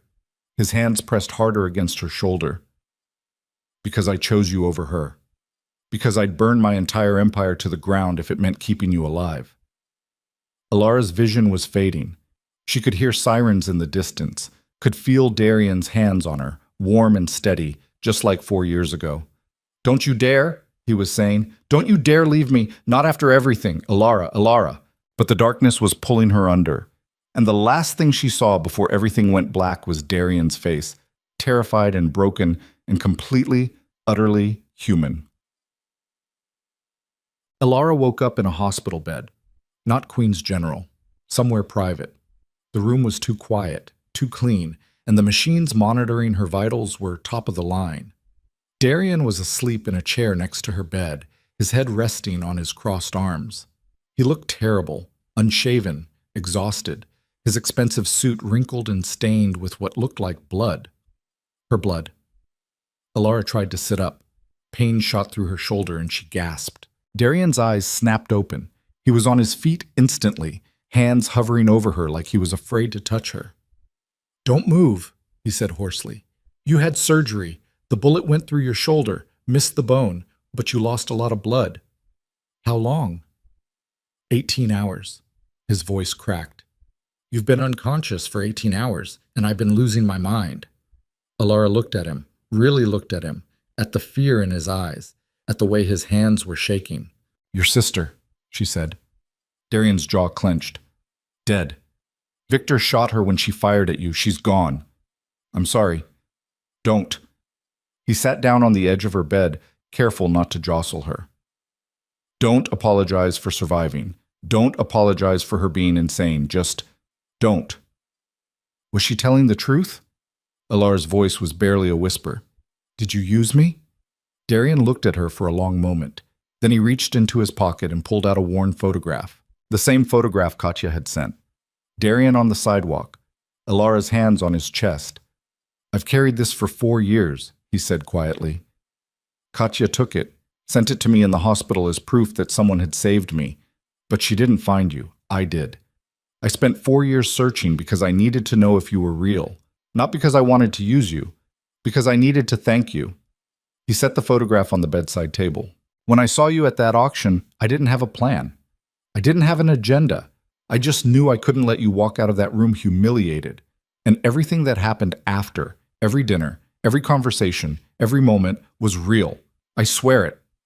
Alara's eyes burned. How do I know you're not lying? You don't. Darian's voice was raw. You'll have to decide whether to trust me. And if you can't, if Katya's poison worked and you can't see past her manipulation, then I'll let you go. I'll disappear. You'll never see me again. That's not fair. None of this is fair. But I'm not going to trap you with guilt or obligation or anything else. You get to choose, me or your freedom, and I'll respect whichever you pick. Alara closed her eyes, felt the pain in her shoulder, thought about Margaret's warning, about Serrano's threats, about waking up in a hospital bed because she'd been shot trying to protect a man who lived in a world that would always be dangerous. She should walk away. She knew she should. But when she opened her eyes and saw Darian looking at her like she was the only thing holding him together, she realized something. She'd already made her choice. She'd made it the moment she stepped into that Bronx warehouse. She'd made it when she'd thrown herself sideways to avoid Katya's bullet. She'd made it 4 years ago on a rain-soaked sidewalk when she'd pressed her hands to a dying man's chest and refused to let him go. I choose you, Alara whispered. God help me. I choose you. Darian's face broke. He leaned forward carefully, pressed his forehead against hers. Thank you, he breathed. Thank you. And Alara knew, with the certainty of someone who'd spent years watching people fight for their lives, that she'd just committed to something that would either save her or destroy her. There was no middle ground. Not anymore. Recovery was hell. Not the physical part. Alara had dealt with worse injuries in the trauma ward, watched patients fight through pain that would break most people. The bullet had gone clean through her shoulder, missed the major arteries, and the surgeon had done excellent work. 6 weeks, they said. Maybe 8. Then physical therapy and she'd be back to normal. The hell was everything else? Darian moved her into the warehouse in Red Hook the day she was discharged. Not because she couldn't go home. Her apartment in Astoria was still there, still hers, but because he refused to let her out of his sight. Just until we're sure, he'd said. Until we know Katya didn't have other people working with her. Alara had been too exhausted to argue, so she lived in the warehouse with the books and the harbor view, and Darian watching her like she might shatter at any moment. Victor brought her meals. A physical therapist came 3 times a week. Darian worked from home, or what passed for home in his world, conducting business in Russian on encrypted phones while Alara sat on the couch reading medical journals and trying not to go insane. Margaret called every other day. Alara stopped answering after the first week because she couldn't explain why she was living with a man who'd just killed his own sister to protect her. The texts from Margaret got more insistent. You need to come back to work. Your leave is running out. Call me. Alara deleted them. On the 3rd week, Darian found her crying in the bathroom at 2 in the morning. He didn't ask what was wrong, just sat down on the tile floor next to her and waited. I can't do this, Alara finally said. Her voice was raw from sobbing. I can't live like this, locked in here, waiting for the next threat, wondering if someone else is going to come after me because I made the mistake of falling in love with you. Darian's jaw tightened. What do you want me to do? I don't know. Alara wiped her eyes. Let me go back to work. Let me have my life back. You know I can't do that. Not yet. Why? Katya's dead. Serrano's dead. Who else is there? I don't know. That's the problem. Darian's hands clenched into fists. Katya had connections all over Europe. She could have told anyone about you before she died. And until I know for certain that every loose end is tied up, you're staying here where I can protect you. I don't want to be protected. I want to be alive. You are alive, because I made sure of it. No. Alara stood up, her shoulders screaming in protest. I'm existing. That's not the same thing. Darian stood too, blocking the bathroom doorway with his body. What do you want from me, Alara? You want me to apologize for keeping you safe? You want me to say I'm sorry for loving you enough to make sure you don't end up dead in a warehouse? I want you to trust me to make my own decisions. I want you to stop treating me like I'm fragile. You got shot 3 weeks ago, and I've treated gunshot wounds for 6 years. I know how they heal. I know what I can handle. Ilara stepped closer to him. But what I can't handle is you deciding what's best for me without asking. That's not love, Darian. That's control. His expression cracked. For a moment, she saw past the controlled exterior to the fear underneath. I can't lose you, he said quietly. If something happens to you because I wasn't careful enough, because I let you walk into danger, then that's my choice to make, not yours. They stared at each other in the small bathroom, both breathing hard, both terrified in different ways. 1 week, Darian finally said. Give me 1 more week to make sure Katya didn't have other plans in motion. Then you can go back to work, back to your apartment, back to whatever life you want. And you? I'll be there, in the shadows, watching, but I won't trap you. His voice was hoarse. I promise.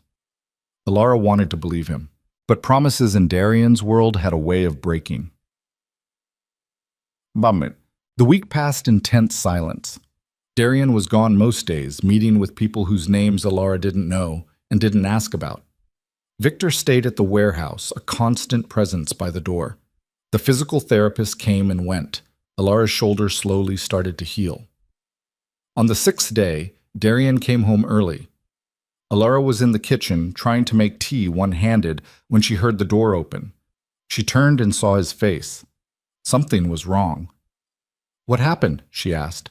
Darian set down his phone, walked to the window, stared out at the harbor for a long moment before speaking. Katya had a contingency plan, he said quietly. If she died, certain information would be released to law enforcement. Names, locations, evidence of operations I've been running for the past 10 years. Ilara's stomach dropped. When? 72 hours from now, unless I do what she wanted. Which is? Disappear, leave New York, dissolve my entire operation, and walk away. Darian's hands clenched on the windowsill. She set it up before she died, probably knew I'd kill her, wanted to make sure I paid for it. Can you stop it? Maybe. I have people working on it, but Katya was thorough. If we can't find the source before the deadline, he turned to face her. I'm going to prison for a very long time. Ilara's legs felt weak. She sat down at the kitchen table. So what are you going to do? Run or fight. Darian crossed the room and knelt in front of her. But either way, you can't be part of it. If I run, they'll use you to find me. If I fight and lose, they'll charge you as an accessory. That's insane. I haven't done anything. You're living with me. You've accepted my protection. You were present when Katya died. Darian's voice was flat. They'll find a way to make it stick. Then we run together. No. Darian, no. His hands came up to frame her face. I'm not letting you throw away your life for me.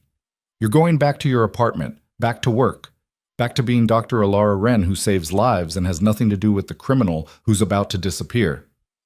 You can't make that choice for me. I already have. Ilara shoved his hands away and stood up. Pain shot through her shoulder, but she ignored it.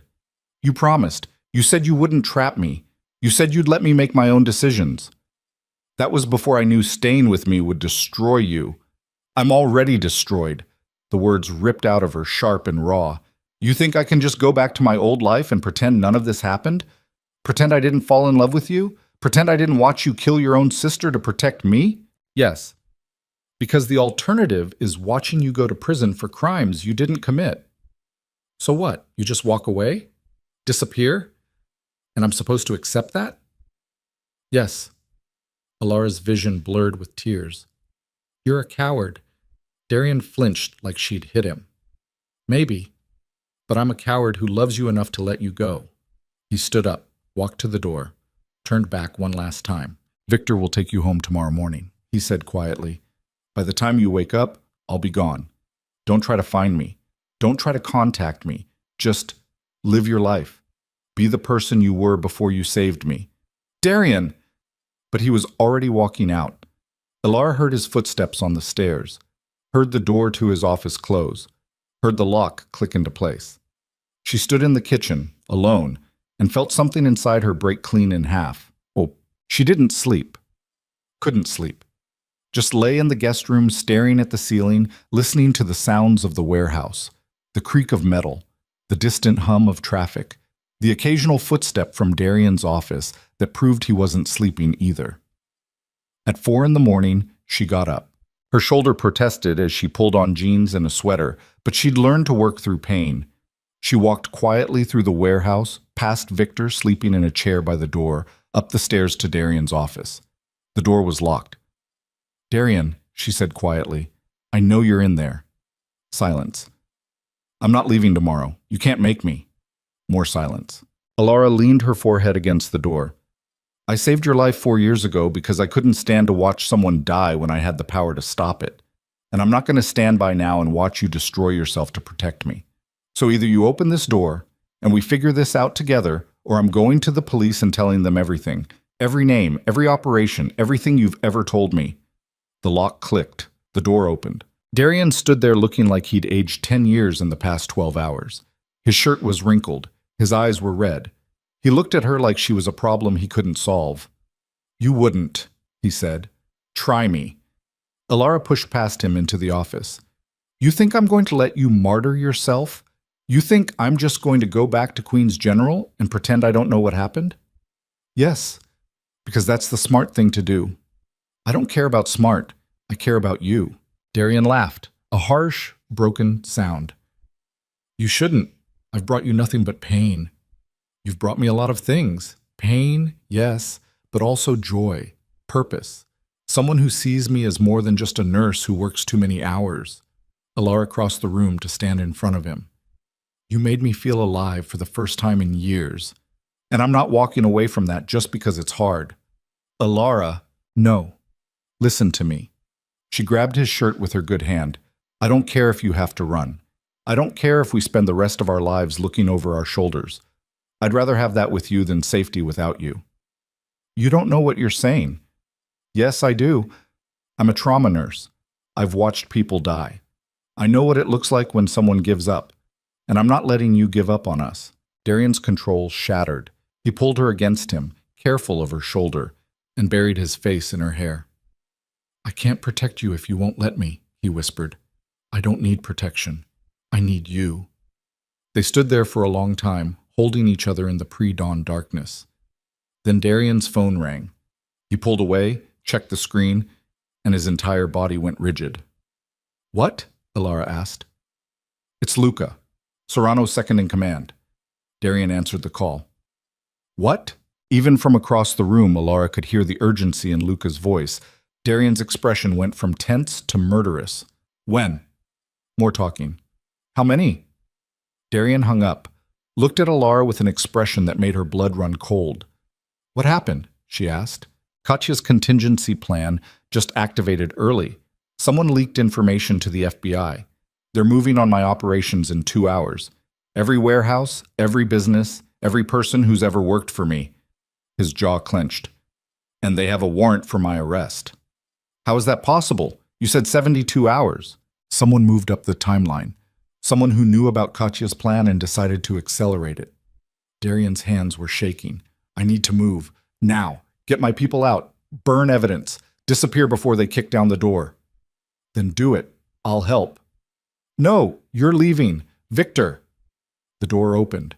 Victor appeared, instantly alert. "Get her out of here," Darian said. "Take her to her apartment. Make sure she's inside before the FBI arrives. And Victor," his voice cracked, "make sure they know she had nothing to do with any of this." "Boss, do it. Now." Victor nodded and moved toward Allura. Allura backed away. "I'm not going." "Yes, you are." "No, I'm not leaving you." "Allura, please." Darian's voice was desperate. "I'm begging you. Walk away. Save yourself. Don't let me be the reason your life falls apart. It's too late for that." Allura's voice was steady, even though her heart was pounding. "My life fell apart the moment I pressed my hands to your chest 4 years ago. I just didn't know it yet." Darian stared at her. Then he turned to Victor. "Leave us." Victor hesitated, then walked out and closed the door. Darian crossed the room and grabbed Allura's shoulders, gentle despite the desperation in his eyes. "If you stay, you go down with me," he said. "They'll charge you. They'll destroy your nursing license. You'll lose everything you've worked for. I know. Then why? Because I love you. Alara's voice broke. Because you're the first person who's ever looked at me and seen someone worth protecting, and I'm not going to abandon you when you need me most. Darian's eyes closed. You're going to regret this. Probably. But I'd regret leaving more. He kissed her then, hard and desperate and full of everything they couldn't say out loud. When they broke apart, both breathing hard, Darian pulled out his phone and made a call.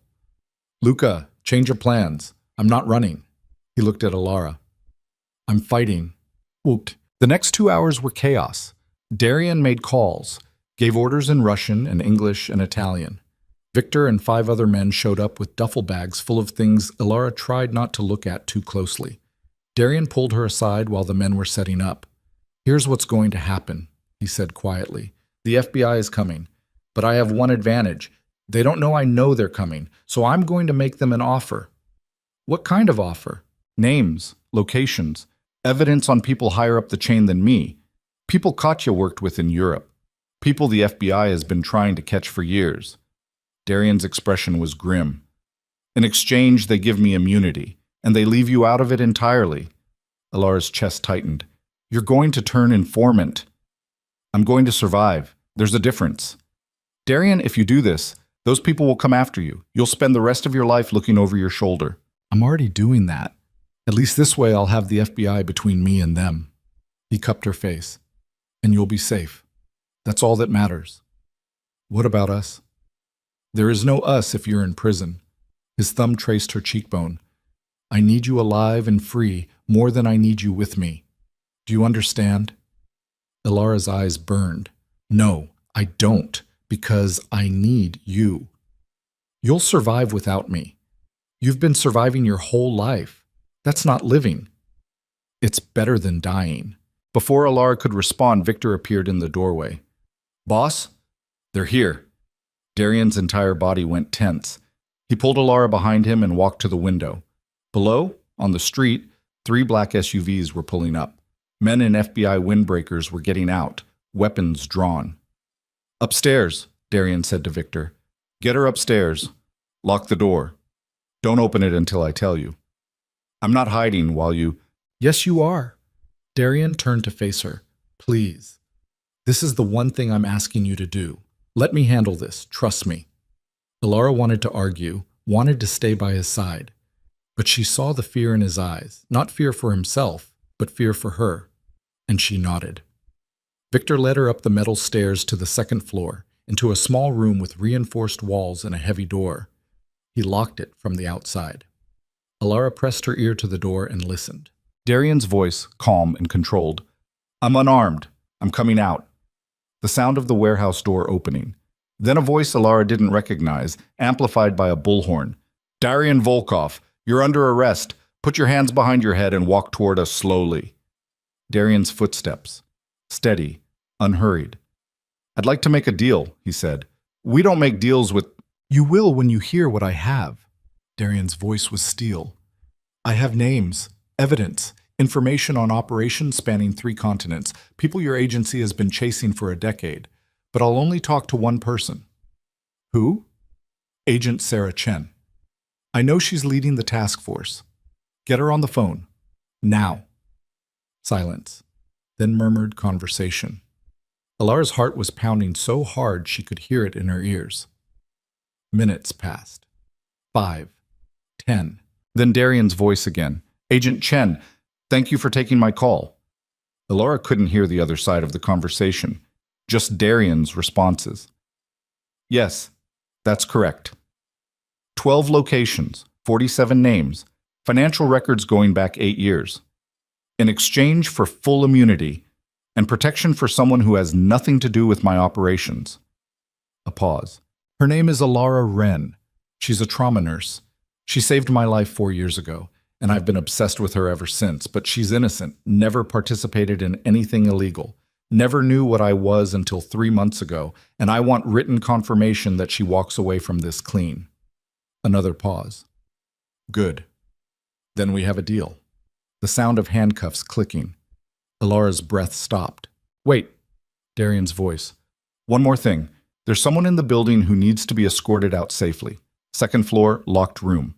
Her name is Allure Wren. Make sure she gets home. Footsteps on the stairs. Someone knocked on the door. Miss Wren? This is Agent Chen. Mr. Volkov asked us to escort you out. Are you injured? Alure's hands were shaking. She unlocked the door. A woman in her 40s stood there, FBI badge clipped to her belt, weapon holstered, expression professional, but not unkind. Are you hurt? Agent Chen asked again. No. Good. Come with me.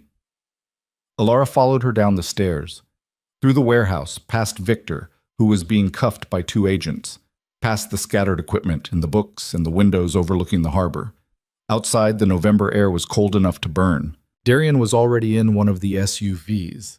Through the tinted window, Allure could just make out his silhouette. She walked toward the vehicle. Agent Chen put a hand on her arm.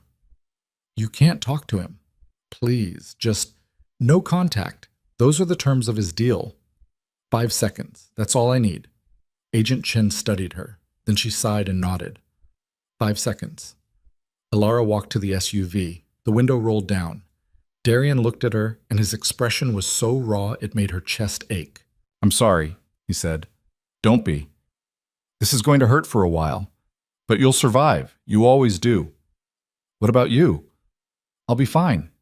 Witness protection, new name, new life. Somewhere far from here. His voice cracked. I'll think about you every day. Darian, I love you. He said it quickly, desperately, like he was running out of time. I love you, and I'm sorry I couldn't be the man you deserved. The window started rolling up. Allure grabbed the edge. Wait, where are they taking you? I don't know, and I can't tell you even if I did. The window closed completely. The SUV pulled away. Allure stood in the street, watching it disappear into the November morning, and felt her entire world collapse.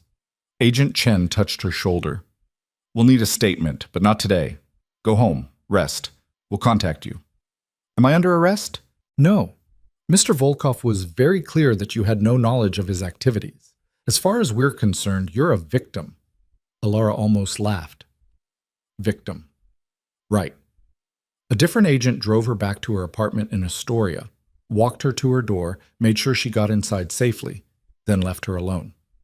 Allure stood in her apartment, the same apartment she'd lived in for 6 years, the same space that felt both familiar and completely foreign, and looked around. The radiator was still working. Darian had fixed it months ago. There was still food in her fridge from the last delivery he'd sent. Her toothbrush, the one she'd kept at the warehouse, was in her bathroom because she'd brought it home last week. Evidence of him everywhere and nowhere. Her phone rang. Margaret. Allure answered it. Where the hell have you been? Margaret demanded. I've been calling for weeks. Your leave is up. You need to come back to work or... I'll be there Monday, Allure said quietly. What? Monday. I'll be there. I'm ready to come back. Margaret was silent for a moment. Are you okay? No, but I will be. She hung up before Margaret could ask more questions. Then Allure Wren, trauma nurse from Queens, sat down on her couch and let herself break. She cried for Darian, for the life they'd almost had, for the warehouse and the books and the Thursday dinners, and the way he'd looked at her like she was the only real thing in a world made of smoke. She cried until she had nothing left. Then she stood up, washed her face, made coffee, and started planning how to survive without him. 3 days later, the news broke. Federal authorities had dismantled one of the largest organized crime operations on the East Coast. 47 arrests, 12 locations raided, millions in assets seized. The name Darian Volkov was mentioned once, in passing. A cooperating witness. Location unknown. Allure watched the news with a hollow feeling in her chest. Her phone rang. Unknown number. She almost didn't answer. Then something made her pick up. Hello? Silence. Then a voice she'd know anywhere, distorted slightly by a bad connection. I'm not supposed to call, Darian said. They'll trace this in about 30 seconds, but I needed to hear your voice. Allure's breath caught. Where are you? Can't say, but I'm safe, protected, and I'm going to stay that way as long as I keep cooperating. When will I see you again? Silence. Darian? I don't know, he said quietly. Maybe never. It's safer that way. For who? For you. Alara closed her eyes. I hate you. I know. But you'll hate me less once enough time passes. Once you meet someone else. Someone normal. Someone who doesn't come with a body count and a target on his back. There's no one else. There will be. His voice was breaking. I have to go. They're tracking this. Just know that I love you. That I'll always love you. And that letting you go is the hardest thing I've ever done. The line went dead. Alara sat there holding her phone, staring at the screen, and realized something. She wasn't going to survive this by moving on. She was going to survive it by finding him. And when she did, she was going to make damn sure he understood that walking away wasn't protection. It was cowardice. And Alara Wren didn't fall in love with cowards. She fell in love with a man who'd killed his own sister to protect her, and she wasn't done fighting for him yet. Alara went back to work on Monday. Not because she was ready, not because the pain in her shoulder had fully healed, or because she'd stopped waking up at 3 a.m. reaching for someone who wasn't there. She went back because staying in her apartment meant drowning in the silence Darian had left behind. The trauma ward welcomed her back with the kind of brutal efficiency that left no room for grief. A stabbing victim in Bay 3, a cardiac arrest in the hallway, a teenager who'd wrapped his motorcycle around a telephone pole and was coding despite everything they pumped into him. Alara worked her shift with mechanical precision, started an IV, called for blood, compressed a chest until her arms screamed, lost the patient anyway. Margaret found her in the supply closet after the shift ended, sitting on an overturned bucket with her head in her hands. You're not okay, Margaret said. It wasn't a question. I'm fine. You're a terrible liar. Margaret sat down on a box of gauze. The man you were seeing, he's gone, isn't he? Alara didn't answer. I saw the news, the FBI raid. I put it together. Margaret's voice was gentle. Do you want to talk about it?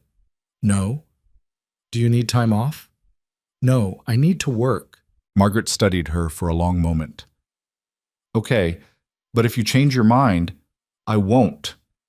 Alara went home that night, showered, ate food she couldn't taste, and fell asleep with her phone in her hand waiting for a call that never came. The next day was the same, and the next, and the next. 3 weeks passed. Alara worked, slept poorly, avoided her neighbors, ignored the messages from friends asking where she'd been. The warehouse in Red Hook had been seized by the FBI along with everything else. The books, the harbor view, the couch where she'd sat with Darian and felt, for the first time in years, like she wasn't alone. All of it was gone. And Alara was learning that grief was just a slow-motion bleeding out that no amount of training could stop. On the 4th week, something changed. Alara was leaving the hospital after a late shift when she noticed a car following her. Not the black sedan from months ago.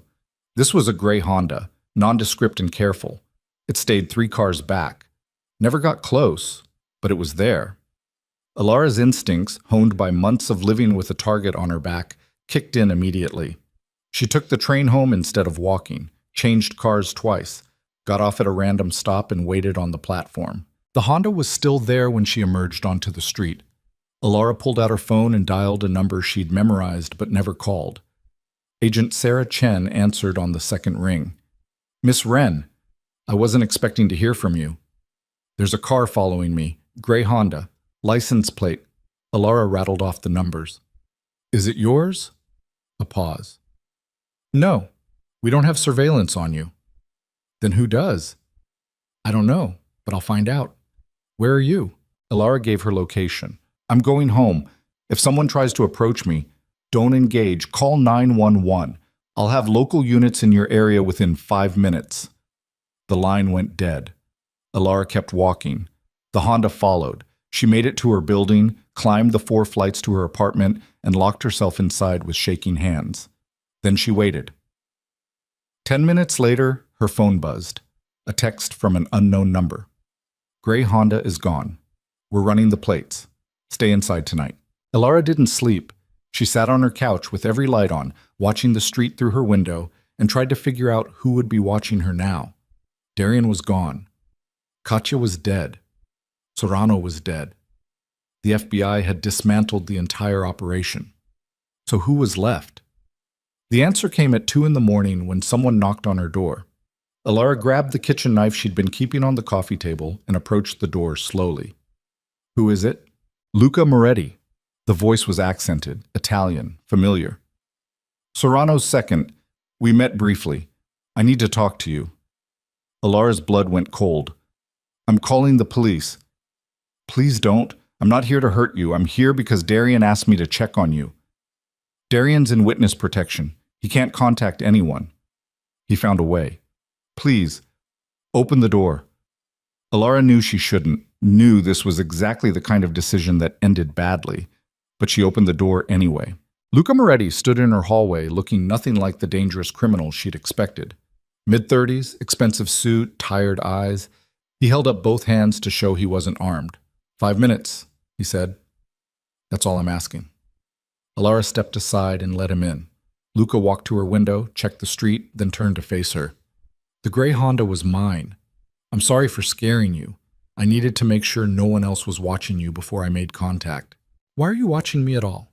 Because Darian asked me to. Before he disappeared, he made me promise to keep you safe. Make sure no one came after you for revenge. Make sure you were able to go back to your normal life. Alara's chest tightened. Where is he? I don't know. Witness protection doesn't share locations, but he found a way to send me a message through an encrypted channel we set up years ago. He said you were in danger. From who? Katya had allies in Europe. People who didn't appreciate the information Darian gave to the FBI. People who lost money and freedom because he cooperated. Luca's expression was grim. They can't get to him. But they can get to you. Alara's legs felt weak. She sat down on the couch. So this never ends. It will. I'm handling it, quietly, making sure those people understand that touching you would be a mistake. Luca pulled an envelope from his jacket. But Darian wanted you to have this, in case something happens to me, in case you need to disappear. Alara took the envelope. Inside was a passport, her photo, a different name, along with $20,000 in cash and a handwritten note on plain paper. The note read, "If you're reading this, something went wrong. Use the passport. The money will get you to Toronto. There's an apartment waiting. Address on the back. Don't contact anyone from your old life. Just go. Please.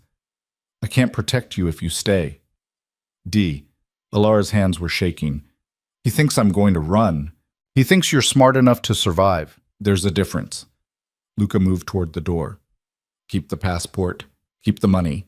If I don't contact you within 2 weeks, use them. Don't wait. Don't hesitate. Just go. And if you do contact me, then the threat is handled, and you can keep living your life. Luca opened the door, paused, and looked back. For what it's worth, I've known Darian for 8 years. I've seen him kill people without blinking, but I've never seen him care about anyone the way he cares about you. Whatever happens, remember that. Then he was gone. Alara sat on her couch holding the passport and the money and Darian's note and realized something that made her blood run cold. She was done running. She was done hiding. And she was done letting other people decide what was best for her. If Darian thought she was going to disappear to Toronto and spend the rest of her life wondering what happened to him, he'd underestimated exactly how stubborn a trauma nurse from Queens could be. The next morning, Alara called Agent Chen. I need to talk to you, Alara said, about Darian Volkov, about the deal he made, and about the people who are coming after me because of it. Agent Chen was silent for a moment. Come to my office, 2 p.m. Don't tell anyone you're coming. Alara took the train to the FBI field office in Manhattan, went through security, was escorted to a small conference room where Agent Chen waited with a stack of files and a recording device. Everything you say here is on the record, Agent Chen said. Do you understand? Yes. Why did you want to meet? Alara pulled out the passport and the money, set them on the table. Luca Moretti came to see me last night. He said people in Europe are coming after me because of what Darian told you, and he gave me this, an escape plan if things go wrong. Agent Chen's expression didn't change, but something flickered in her eyes. We've been monitoring Moretti. We know he's been keeping surveillance on you. Then you know I'm in danger. Yes, which is why we've been considering offering you protection. I don't want protection. Alara leaned forward. I want to testify. Agent Chen blinked. Testify to what? To everything Darian told me, every name, every operation, every conversation we had about his business. Allura's voice was steady. He gave you information to save me. Now I'm going to give you everything I know to finish what he started. Miss Wren, you're not a cooperating witness. You're a civilian. You have no obligation. I know, but I'm volunteering anyway. Allura met her eyes. Because the people who are threatening me won't stop until I'm dead or they're in prison, and I'd rather put them in prison. Agent Chen studied her for a long moment. You understand this will destroy any chance you have of seeing Darian again. If you testify, you'll be marked. You'll need protection. You'll have to relocate, change your identity, leave behind everything you know. I know. And you're willing to do that? Yes. Because Darian spent months trying to protect me by keeping me in the dark, by making decisions for me, by treating me like I was too fragile to handle the truth. Allura's voice cracked. I'm not fragile, I'm a trauma nurse. I've held dying people in my arms and told them they were going to be okay, even when I knew they weren't. I can handle this. Agent Chen turned off the recording device, leaned back in her chair. Off the record, she said quietly. What you're proposing is incredibly dangerous. These people don't just kill witnesses, they make examples of them. Are you prepared for that? Are you prepared to let them keep operating because you're too afraid to protect me? Agent Chen smiled grimly. Fair point. She turned the recording device back on. All right, Miss Wren, let's talk about what you know. Allura told her everything. About the dinners, the warehouse, the books, the way Darian had described his operations in fragments, never enough to incriminate himself, but enough that a smart investigator could piece together the larger picture. She told Agent Chen about Katya, about the night in the Bronx warehouse, about the photograph and the revelation that everything had been orchestrated. She told her about Serrano, about Luca, about the encrypted messages and the gray Honda and the passport with a fake name. By the time she finished, it was almost 6 p.m. Agent Chen had filled 3 legal pads with notes. This is enough, she said quietly. More than enough. We can move on the European connections within 48 hours, but you understand what happens next. I go into protection. Yes, new name, new city, new life. You'll never work as a nurse again, too easy to trace through licensing. You'll never contact anyone from your old life, not your friends, not your colleagues, not Darian, Allura finished. I know. Can you live with that? Allura thought about the warehouse, about Thursday dinners and harbor views and the way Darian had looked at her like she was the only real thing in a world made of smoke. I don't have a choice, she said. If I don't do this, I'm dead anyway. At least this way I'm fighting back. Agent Chen nodded. We'll move you tonight. Pack light, just essentials. Leave your phone behind. We'll provide you with everything else. Can I? Allura's voice broke. Can I leave a message for Darian? Something to let him know I'm okay? No direct contact. It's too dangerous. Then indirect contact, a note, an email, something. Agent Chen was silent for a moment. Then she sighed. I'll see what I can do, but no promises. They moved Allura to a safe house in upstate New York that night. Not the picturesque kind with rolling hills and charming barns. The kind that was a concrete box with reinforced windows and armed guards who changed shifts every 8 hours. Allura spent 3 days there being debriefed by federal prosecutors, answering the same questions over and over, identifying photographs, signing documents. On the 4th day, Agent Chen came to see her. We've made arrests, she said. 7 people in Europe, 3 in New York, all tied to Katya's network. All people who were planning to come after you. Allura's breath caught. So it's over? For now, but we're not taking chances. You're still going into protection. Where? Seattle. We've set up an identity for you. Sarah Mitchell, office manager at a tech company. Apartment in Capitol Hill. You start in 2 weeks. Allura closed her eyes. Seattle. 3,000 miles from New York. From the hospital. From the life she'd built. What about Darian? She asked quietly. Agent Chen pulled an envelope from her jacket. He doesn't know you testified. He doesn't know you're in protection, and we can't tell him. It's too dangerous. Then what's this? A letter. From him to you. It was intercepted by our monitoring system. He sent it through an encrypted channel to Luca Moretti, who was supposed to deliver it if something happened to you. Agent Chen set the envelope on the table. I'm breaking protocol by giving you this, but I figure you've earned it." She walked out before Alara could thank her. Alara sat alone in the safe house, holding the envelope. Her hands were shaking. She opened it. The letter was written in Darian's careful handwriting on plain white paper. "Alara, if you're reading this, I'm either dead or you're in danger I couldn't prevent. Either way, I failed you.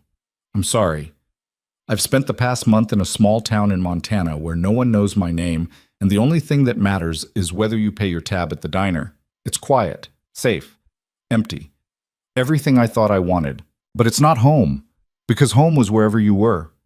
The warehouse, your apartment, that Vietnamese place in Sunset Park where we ate soup, and you told me about your patients like they were characters in a story only you understood. I miss you. I miss the way you held your hands behind your back when you were nervous. I miss the way you called me out when I was being controlling. I miss the way you made me believe, just for a little while, that I could be someone worth loving. I know you're angry. I know you think I'm a coward for walking away. Maybe you're right, but I'd rather be a living coward who knows you're safe than a dead hero who got you killed. If Luca gave you the passport and the money, use them. Don't stay in New York. Don't wait for me. I'm never coming back. Not because I don't love you. I love you more than I've ever loved anything, but because coming back would put you in danger, and I can't live with that. Be safe. Be happy. Forget about me. I'll never forget about you. D. Alara read the letter 3 times. Then she folded it carefully, put it back in the envelope, and made a decision. She wasn't going to forget about him, but she was going to survive. And maybe, someday, if the universe had any sense of mercy, their paths would cross again. Tab, 6 months later. Seattle in the spring was nothing like New York. The rain was softer. The people were politer. The coffee was better, but the pizza was terrible. Alara, now Sarah Mitchell, worked at a tech startup managing schedules and pretending she didn't miss the chaos of a trauma ward. She lived in a 1-bedroom apartment with a view of the Space Needle and furniture that came from IKEA instead of Craigslist. She had new friends who didn't know she'd once saved lives for a living. A routine that involved yoga classes and farmers markets. A life that was safe and small and nothing like what she'd left behind. And every night she took out Darian's letter and read it before she went to sleep. On a Tuesday in April, 6 months and 12 days after she'd left New York, Alara was walking home from work when she saw him. He was standing across the street, leaning against a lamppost, wearing jeans and a jacket she didn't recognize. His hair was longer. He had a beard. He looked thinner, older, more tired, but it was him. Alara stopped walking. Her heart slammed against her ribs. Darian saw her. Their eyes met across the street. For a moment, neither of them moved. Then Darian crossed the street, slowly, like he was afraid she'd run. He stopped 3 feet away from her. "Hi," he said. Alara couldn't breathe. "You're not supposed to be here." "I know. They'll arrest you if they find out you broke protocol." "I know." "Then why?" "Because I couldn't stay away anymore." Darian's voice was rough. "Because I spent 6 months in Montana convincing myself you were better off without me, and I almost believed it. Then Luca told me what you did, that you testified, that you went into protection, that you gave up everything to finish what I started." Alara's eyes burned. "How did you find me?" "I'm good at finding people, especially people I'm in love with." He took a step closer. "Agent Chen is going to be furious. I might go to prison for this, but I needed to see you. I needed to know you were okay." "I'm okay." "Are you?" His eyes searched her face. "Because you look like you haven't slept in months." "Neither have you." Darian laughed, a broken sound. "No, I haven't." They stood there on a Seattle sidewalk while people walked past them, oblivious to the fact that 2 people who'd destroyed their lives for each other were finally, impossibly, in the same place at the same time. "What do we do now?" Alara whispered. "I don't know." Darian reached out slowly, giving her time to pull away. When she didn't, he cupped her face in his hands. "But I know I can't walk away from you again. I tried. It almost killed me. If you stay, they'll find us. Both of us. Then we run, together this time. That's insane. So is everything else we've done." His thumb traced her cheekbone. I'm not asking you to give up your life for me again, Alara. I'm asking if you want to build a new one. With me. Somewhere neither of us has to hide who we are or what we've survived. Alara thought about the warehouse, about Thursday dinners and radiators and the way Darian had stood up in a Greenwich ballroom and paid $100,000 for her dignity. She thought about the trauma ward, about Margaret and Victor and the patients she'd saved and the ones she'd lost. She thought about Katya and Sorano and Agent Chen and the passport with a fake name. And she realized something that made her chest ache. She'd been running her whole life, from grief, from loneliness, from the fear that she'd never matter to anyone the way she mattered to the people she saved. But Darian had made her matter, had seen her, had chosen her over everything, and she was done running. Okay, she said. Darian's breath caught. Okay? Let's go, let's disappear, let's build something new. Alara's voice was steady. But no more secrets, no more protecting me from the truth. If we do this, we do it as equals. Equals, Darian agreed. He kissed her then, soft and desperate and full of 6 months of longing. When they broke apart, both breathing hard, Darian pulled out his phone. I have a boat waiting in the harbor, he said, and a plan to get us to Vancouver without being traced. After that, we figure it out as we go. Together. Together. They walked to the harbor hand in hand, got on a small fishing boat piloted by someone who didn't ask questions, disappeared into the Puget Sound as the sun set over Seattle. Agent Chen would be furious. The FBI would search for them. Their new identities would be burned. But Alara didn't care, because for the first time since she'd pressed her hands to a dying man's chest 4 years ago, she felt alive. Not safe, not comfortable, but alive. And that was enough. 3 years later, the small coastal town in British Columbia didn't have a name most people recognized. It was the kind of place where fishing boats outnumbered cars and everyone knew everyone else's business, but had the decency to pretend they didn't. Alara worked at the local clinic, not as a trauma nurse, her credentials were useless now, but as a medical assistant who did everything from blood draws to wound care to delivering babies when the doctor was stuck on the mainland. Darian ran a boat repair shop near the docks, fixed engines, replaced hulls, taught sailing lessons to tourists in the summer.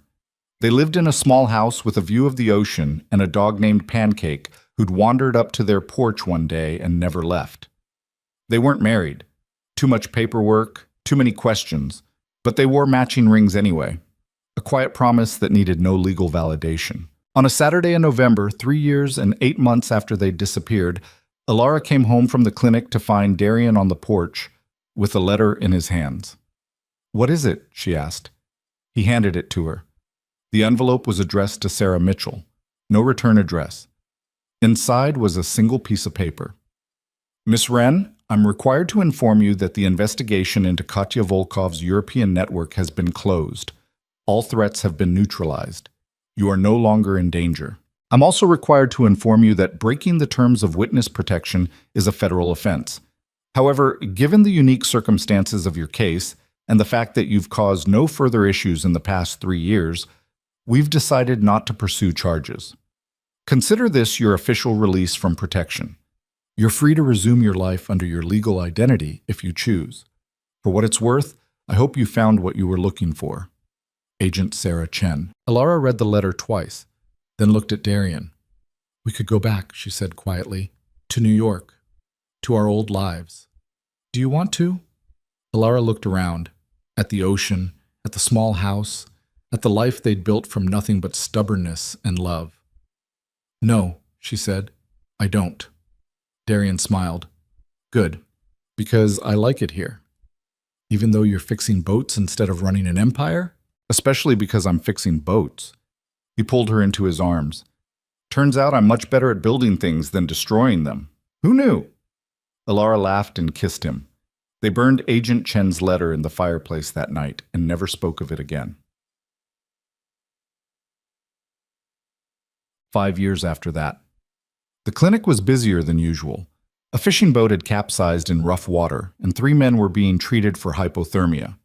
Alara worked alongside the doctor, wrapping blankets and monitoring vitals, and doing the same work she'd done in the trauma ward, just quieter and slower. When the last patient was stable, she walked home along the beach. The sun was setting. The water was calm. Pancake ran ahead, chasing seagulls. Darian was waiting on the porch with 2 cups of tea and a blanket. "Rough day?" he asked. "Not compared to Queen's General." Alara sat down next to him. "But hard enough." They sat in comfortable silence, watching the ocean turn gold in the fading light. "Do you ever regret it?" Darian asked quietly. "Giving up everything for this?" Alara thought about it. About the warehouse, and the Thursday dinners, and the charity auction where a dangerous stranger had paid $100,000 for her dignity. About the trauma ward and the patients, and Margaret, and the life she'd left behind. About Agent Chen and witness protection, and the passport with a fake name. "No," she said. "I don't regret it. Even though you can't be a trauma nurse anymore, I'm still saving lives, just in a different way." She leaned against him. "And I have you. That's more than I ever thought I'd get." Darian wrapped the blanket around both of them. "I love you." "I know." "Do you love me?" Alara smiled. "What do you think?" "I think you're deflecting." "I think you already know the answer." Darian laughed and kissed the top of her head. They sat there until the sun disappeared and the stars came out. 2 people who'd survived impossible odds and built something real from the wreckage. Alara thought about the night 4 years ago when she'd pressed her hands to a dying man's chest on a rain-soaked sidewalk. How she'd counted compressions and refused to let him go even when it seemed hopeless. She thought about the charity auction and the humiliation and the moment Darian had stood up and made 300 people remember what it meant to have dignity. She thought about Katya and Serrano and the warehouse in the Bronx and the moment she'd chosen to fight instead of run. And she realized something that made her chest ache with gratitude. She'd spent her whole life saving people, but Darian Volkov had saved her. Not from danger, not from death, from invisibility. He'd seen her when no one else did, had looked at a woman in a borrowed dress and recognized someone worth $100,000. Worth an empire. Worth everything. And in return, she'd given him the only thing she'd ever been good at. A reason to keep breathing. They were imperfect. Flawed. Built from violence and trauma and the kind of desperation that made people do insane things. But they were also real. And in the end, that was the only thing that mattered. "Hey," Darian said quietly. "What are you thinking about?" Alara looked up at him, at the scar above his eyebrow, at the gray threading through his dark hair, at the man who'd spent 4 years searching for her and then spent 3 more years building a life with her in a place where no one knew their names. "I'm thinking," she said, "that I'm exactly where I'm supposed to be." Darian smiled. "Good, because I'm not letting you go. Ever." "I know." And she did know. Because Darian Volkov had proven, over and over, that when he loved someone, he didn't do it halfway. He loved with the same intensity he'd used to build an empire, with the same determination he'd used to survive a bullet to the chest, with the same relentless focus he'd used to find her in a ballroom full of people who'd forgotten she existed. And Alara Wren, trauma nurse from Queens, medical assistant in a small Canadian town, woman who'd saved a dying stranger and ended up saving herself, loved him just as fiercely. Not because it was easy, not because it was safe, but because some people were worth fighting for. Even when the fight cost everything. Especially then. They sat on the porch until the stars filled the sky, and Pancake fell asleep at their feet. 2 imperfect people who'd found something perfect in the wreckage of their broken worlds. And for the first time in either of their lives, they were home. The end. This is a work of fiction. All characters, events, and organizations depicted are entirely imaginary and created solely for entertainment purposes. Any resemblance to real persons, living or dead, or actual events is purely coincidental.